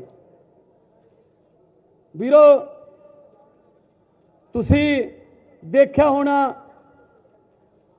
ਕਿੰਨਾ ਚਿੱਕੜ ਸੁੱਟਿਆ ਸਾਡੇ ਤੇ ਵਿਰੋਧੀ ਪਾਰਟੀਆਂ ਦੇ ਲੀਡਰਾਂ ਨੇ। ਅਰਵਿੰਦ ਕੇਜਰੀਵਾਲ ਜੀ ਤੇ ਮੈਨੂੰ ਨਿੱਜੀ ਟਿੱਪਣੀਆਂ ਕੀਤੀਆਂ, ਘਟੀਆ ਸ਼ਬਦਾਵਲੀ ਵਰਤੀ ਗਈ, ਬੇਇੱਜ਼ਤੀਆਂ ਕੀਤੀਆਂ ਗਈਆਂ ਸਾਡੀਆਂ। ਅੱਜ ਮੈਂ ਇਸ ਮੰਚ ਤੋਂ ਉਹਨਾਂ ਨੂੰ ਕਹਿਣਾ ਚਾਹੁੰਦਾ, ਤੁਹਾਨੂੰ ਜਿਹੜੀ ਸ਼ਬਦਾਵਲੀ ਹੈ, ਥੋੜਾ ਪਿੱਛੇ ਹੋ ਜਾਓ, ਥੋੜਾ ਪਿੱਛੇ, ਮੈਂ ਇਦੋਂ ਅੱਗੇ ਆ ਨਹੀਂ ਸਕਦਾ ਮਾਈਕ। ਵੀਰੋ, ਇਹ ਸ਼ਬਦਾਵਲੀ ਉਹਨਾਂ ਨੂੰ ਮੁਬਾਰਕ ਹੋਵੇ। ਤੁਸੀਂ ਸਾਡੇ ਤੇ ਚਿੱਕੜ ਸੁੱਟਿਆ, ਨਿੱਜੀ ਗੱਲਾਂ ਕੀਤੀਆਂ, ਪਰਿਵਾਰਾਂ ਬਾਰੇ ਹੋਰ ਪਤਾ ਨਹੀਂ ਕੀ, ਪਰ ਲੋਕਾਂ ਨੇ ਇਸ ਗੱਲ ਨੂੰ ਨਹੀਂ ਮੰਨਿਆ। ਅਸੀਂ ਤੁਹਾਨੂੰ ਜਿਹੜੇ ਸਾਡੇ ਤੇ ਚਿੱਕੜ ਸੁੱਟਣ ਵਾਲੇ ਸੀ, ਅੱਜ ਮੈਂ ਤੁਹਾਡੇ ਜਰੀਏ ਤੁਹਾਡੇ ਸਾਹਮਣੇ ਗੱਲ ਕਹਿਣਾ ਕਿ ਅਸੀਂ ਉਹਨਾਂ ਨੂੰ ਮਾਫ ਕਰ ਦਿੰਦੇ ਹਾਂ। ਪਰ ਹੁਣ ਅੱਗੇ ਤੋਂ 3.25 ਕਰੋੜ ਪੰਜਾਬੀਆਂ ਦੀ ਇੱਜ਼ਤ ਕਰਨੀ ਸ਼ੁਰੂ ਕਰਨੀ ਪਊਗੀ ਸਭ ਨੂੰ। ਬਹੁਤ ਬੇਇੱਜ਼ਤੀਆਂ ਕਰ ਲਈਆਂ ਸਾਡੀਆਂ ਤੁਸੀਂ, ਸਾਡੇ ਬਜ਼ੁਰਗ ਜੁੱਤੀਆਂ ਟੁੱਟ ਗਈਆਂ, ਦਾੜੀਆਂ ਚਿੱਟੀਆਂ ਹੋ ਗਈਆਂ, ਦਫ਼ਤਰਾਂ ਦੇ ਗੇੜੇ ਮਾਰਦਿਆਂ ਦੀਆਂ, ਕਚਹਿਰੀਆਂ ਜਾਂਦਿਆਂ ਦੀਆਂ, ਤਹਿਸੀਲਾਂ ਜਾਂਦਿਆਂ ਦੀਆਂ, ਝਿੜਕਾਂ ਖਾ ਕੇ ਆਉਂਦੇ ਆ। ਚਲੋ ਬੁੜਿਆ, ਕਿੱਧਰ ਮੂੰਹ ਚੱਕਿਆ ਹੈ ਨਹੀਂ। ਸਾਹਿਬ ਬੁੱਧਵਾਰ ਨੂੰ ਆਉਣਗੇ, ਸਾਹਿਬ ਵੀਰਵਾਰ ਨੂੰ ਆਉਣਗੇ, ਉਹ ਬੁੱਧਵਾਰ ਵੀਰਵਾਰ ਆਏ ਹੀ ਨਹੀਂ। ਹੁਣ ਮੈਂ ਤੁਹਾਨੂੰ ਇਹ ਕਹਿਣਾ ਚਾਹੁੰਦਾ, ਹੁਣ ਤੁਹਾਨੂੰ ਜਾਣ ਦੀ ਲੋੜ ਨਹੀਂ। ਉਹ ਬੁੱਧਵਾਰ ਵੀਰਵਾਰ ਵਾਲੇ ਸਾਹਿਬ ਤੁਹਾਡੇ ਪਿੰਡਾਂ 'ਚ ਆਉਣਗੇ। ਦੇ ਆਰ ਪਬਲਿਕ ਸਰਵੈਂਟਸ, ਉਹਨਾਂ ਨੇ ਸੇਵਾ ਕਰਨੀ ਹੈ। ਇਕੱਠੇ ਹੋ ਕੇ ਜਿਵੇਂ ਤੁਸੀਂ ਵੋਟਾਂ ਪਾਈਆਂ, ਉਵੇਂ ਜਿਵੇਂ ਇਕੱਠੇ ਹੋ ਕੇ ਪੰਜਾਬ ਚਲਾਉਣਾ ਹੈ। ਪੰਜਾਬੀਓ, ਪਹਿਲਾਂ ਪੰਜਾਬ ਮੋਤੀ ਮਹਿਲਾਂ ਚੋਂ ਚੱਲਦਾ ਸੀ, ਸਿਸਮਾਂ ਵਾਲੇ ਮਹਿਲਾਂ ਚੋਂ ਚੱਲਦਾ ਸੀ, ਵੱਡੇ ਵੱਡੇ ਦਰਵਾਜ਼ੇ, ਬਹੁਤ ਉੱਚੀਆਂ ਉੱਚੀਆਂ ਕੰਧਾਂ ਵਾਲੇ ਘਰਾਂ ਚੋਂ ਚੱਲਦਾ ਸੀ। ਪਰ ਅੱਜ ਤੋਂ ਬਾਅਦ ਪੰਜਾਬ ਪਿੰਡਾਂ ਚੋਂ ਚੱਲੂਗਾ, ਵਾਰਡਾਂ ਚੋਂ ਚੱਲੂਗਾ, ਮੁਹੱਲਿਆਂ ਚੋਂ ਚੱਲੂਗਾ, ਸ਼ਹਿਰਾਂ ਚੋਂ ਚੱਲੂਗਾ। ਪੰਜਾਬ ਤੁਹਾਡਾ, ਅਸੀਂ ਕੋਈ ਰਜਿਸਟਰੀ ਨਹੀਂ ਕਰਾਈ ਇਹਨਾਂ ਦੇ ਨਾਲ, ਪੰਜਾਬ ਤੁਹਾਡਾ। ਅੱਜ ਮੈਂ ਤੁਹਾਨੂੰ ਕਹਿੰਦਾ ਸੀ 32 ਦੰਦ ਨੇ, ਮੈਥੋਂ ਨਾ ਕਹਾਇਆ ਕਰੋ ਕੁਛ। ਵੱਡੇ ਬਾਦਲ ਸਾਹਿਬ ਹਾਰ ਗਏ, ਸੁਖਬੀਰ ਜਲਾਲਾਬਾਦ ਤੋਂ ਗਿਆ, ਆਦੇਸ਼ ਪ੍ਰਤਾਪ ਕੈਰੋਂ ਪੱਟੀ ਤੋਂ ਹਾਰ ਗਿਆ, ਕੈਪਟਨ ਸਾਹਿਬ ਪਟਿਆਲੇ ਤੋਂ ਹਾਰ ਗਏ, ਸਿੱਧੂ ਤੇ ਮਜੀਠੀਆ ਦੋਨੇ ਹਾਰ ਰਹੇ ਨੇ, ਚੰਨੀ ਸਾਹਿਬ ਦੋਨੇ ਸੀਟਾਂ ਤੋਂ ਹਾਰ ਗਏ। ਲਿਖ ਕੇ ਦਿੱਤਾ ਸੀ ਨਾ, ਕੇਜਰੀਵਾਲ ਸਾਹਿਬ ਦੇ ਵੀ 32 ਨੇ, 64 ਹੋ ਗਏ ਦੋਨਾਂ ਦੇ। ਸੋ ਵੀਰੋ, ਜਦੋਂ ਸੱਚੀਆਂ ਨੀਤਾਂ ਹੋਣ, ਸੱਚੀਆਂ ਨੀਤਾਂ ਨੂੰ ਮਰਾਦਾਂ ਹੁੰਦੀਆਂ ਨੇ। ਸੋ ਜਿਨ੍ਹਾਂ ਨੇ ਵੋਟਾਂ ਪਾਈਆਂ ਉਹਨਾਂ ਦਾ ਧੰਨਵਾਦ ਹੈਗਾ ਹੀ ਹੈ। ਜਿਨ੍ਹਾਂ ਨੇ ਆਮ ਆਦਮੀ ਪਾਰਟੀ ਨੂੰ ਵੋਟਾਂ ਨਹੀਂ ਪਾਈਆਂ ਉਹਨਾਂ ਦਾ ਵੀ ਧੰਨਵਾਦ ਹੈ, ਕਿਉਂਕਿ ਡੈਮੋਕ੍ਰੇਸੀ ਹੈ, ਹਰੇਕ ਨੂੰ ਹੱਕ ਹੈ ਆਪਣਾ ਪੱਖ ਰੱਖਣ ਦਾ। ਉਹ ਇਸ ਗੱਲੋਂ ਕਦੇ ਵੀ ਆਪਣੇ ਮਨ 'ਚ ਡਰ ਨਾ ਰੱਖਣ ਕਿ ਅਸੀਂ ਵੋਟਾਂ ਨਹੀਂ ਪਾਈਆਂ, ਇਹ ਸਾਡੀ ਸਰਕਾਰ ਨਹੀਂ ਹੈਗੀ। ਮੁੱਖ ਮੰਤਰੀ ਸਾਰੇ ਪੰਜਾਬ ਦਾ ਬਣੂਗਾ, ਸਾਰੇ ਪੰਜਾਬ ਦਾ।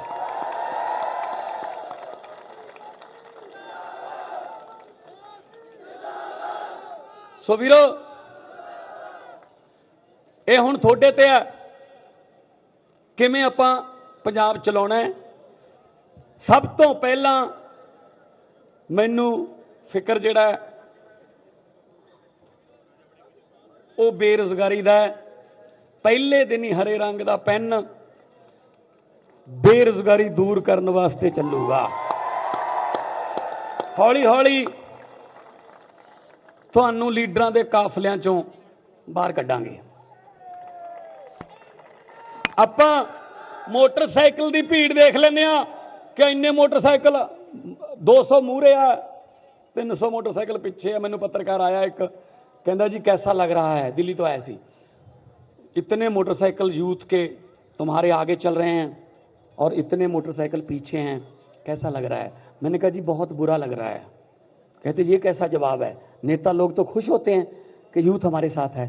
मैंने कहा जी मैं वो नेता नहीं हूँ जो नौजवानों की भीड़ को देखकर खुश होऊंगा। मैंने कहा आज क्या दिन है, कहता जी मंगलवार है। मैंने कहा कितने बज गए, कहता 12:30 बज गए दिन के।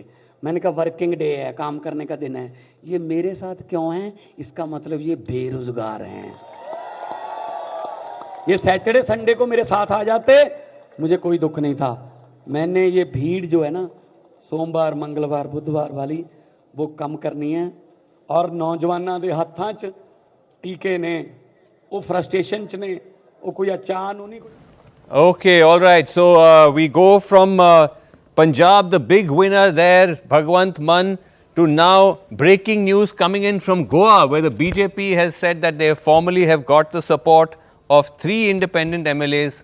Big surprise, I never thought that would happen, but it has happened. They've got the surprise of 3 independents. The real shocker. One of them, interesting, Alex Reginaldo, left the Congress, went to the Trinamool, left the Trinamool, tried to come back to the Congress. The Congress said, we're not taking you. Fought as an independent, has won, and is now going to the BJP. Congress tactics. All right. That is amazing. Okay, let's go across to Rishika. Just a second, we've got Rishika with us on the spot. She's got one of the big guns of Goa with us, Babush Montserrat. Rishika. Well, Babush Montserrat is with us. The BJP has just announced the support of 3 independent candidates. Yeah. No, I am not aware of that. I was just in a counting hall. I just came from... But you've won, so congratulations. Yeah, thank you so much. How has it been? It is not satisfactory. In fact, I am not satisfied with the result as far as the votes are concerned. I feel many of the Bharatiya Janata Party voters, hardcore voters of theirs, has voted for Utpal. So that is the reason he could get that many votes. You're upset? I am upset. Now what to do? I am upset. But you think your own party campaigned against you? I am not saying the party campaigned against it. I think the party's basically what the party leadership had to convey to the thing has not been conveyed properly. I look at it in that way. I'll put it in that way. But you're sounding upset, even though it's been a resounding win for the BJP. I am upset. I am upset as far as my seat is concerned. My seat is concerned. Okay, but you're going to go ahead and form the next government? Definitely. And Dr. Pramod Sawant will be our chief minister. And why do you think there was a certain section of the BJP that campaigned against you? I feel those people, since Parrikar was there, Utpal was there, they thought if Utpal comes, he'll be for the BJP only. I feel that is the way how they stood with him. There have been allegations of money power in play behind all of this? No, I don't know about that thing. And that's what even I heard yesterday. But I know. What did you hear? There are some people of ours itself who have played some mischief. But anyhow, it should not be said that a bad carpenter always blames his tools. So I'm not a bad carpenter. It's just the tools have not been used properly. Well, congratulations to you and all the very best. Yes. All right, so very interestingly, Babush Montserrat, a heavyweight there. Remember, he was up against Utpal Parrikar. He was given the ticket from Panjim and Utpal Parrikar was denied the ticket. So he's actually come out and said very interestingly that he's upset with his own win because he says he could have won with a better margin, and I don't have unfortunately that margin with me right now, but we'll look up that margin because he says a lot of the BJP people actually went ahead and helped Utpal Parrikar gain those votes. Even though he had been leading from the very first round, it was in the middle, a close contest between Utpal Parikar and Babush Montserrat. So that's as far as what Babush has said is concerned. But the big breaking story, Vasu, like we've been saying, is that the BJP has announced the support of 3 independent candidates, and you just read out their names. One of them, of course, is Alex Reginaldo. He was somebody who broke away from the Congress party very interestingly, and wasn't welcomed back. He joined the TMC. He left the TMC. Wasn't welcomed back into the Congress. Fought as an independent, has won, and is now extended support to the BJP. Right, amazing, Rishika. Amazing. Thanks very much. And excellent reporting. Working very hard in Goa, like Vasu also, right? It's a tough life. I've learned from the best. There you are, exactly. You're besmirching my fair reputation on national TV. These are examples you said, Vasu. Chalo. And I liked how when Babu said, when she asked about Manipur, I have no idea about any of those things. So now it is the Montserrats and the Ranes, the power couples of Goa. I think Baj was saying that even Babush's wife Jennifer Montserrat has won. So you've got 2 Ranes, 2 Montserrats. Interesting to see. He said Pramod Sawant is going to be the CM, Prannoy, but of course, in Goa there's always a twist in the tail. Let's just take a short break now, but before that, let's listen in to Pramod Sawant, Goa Chief Minister, on what he had to say.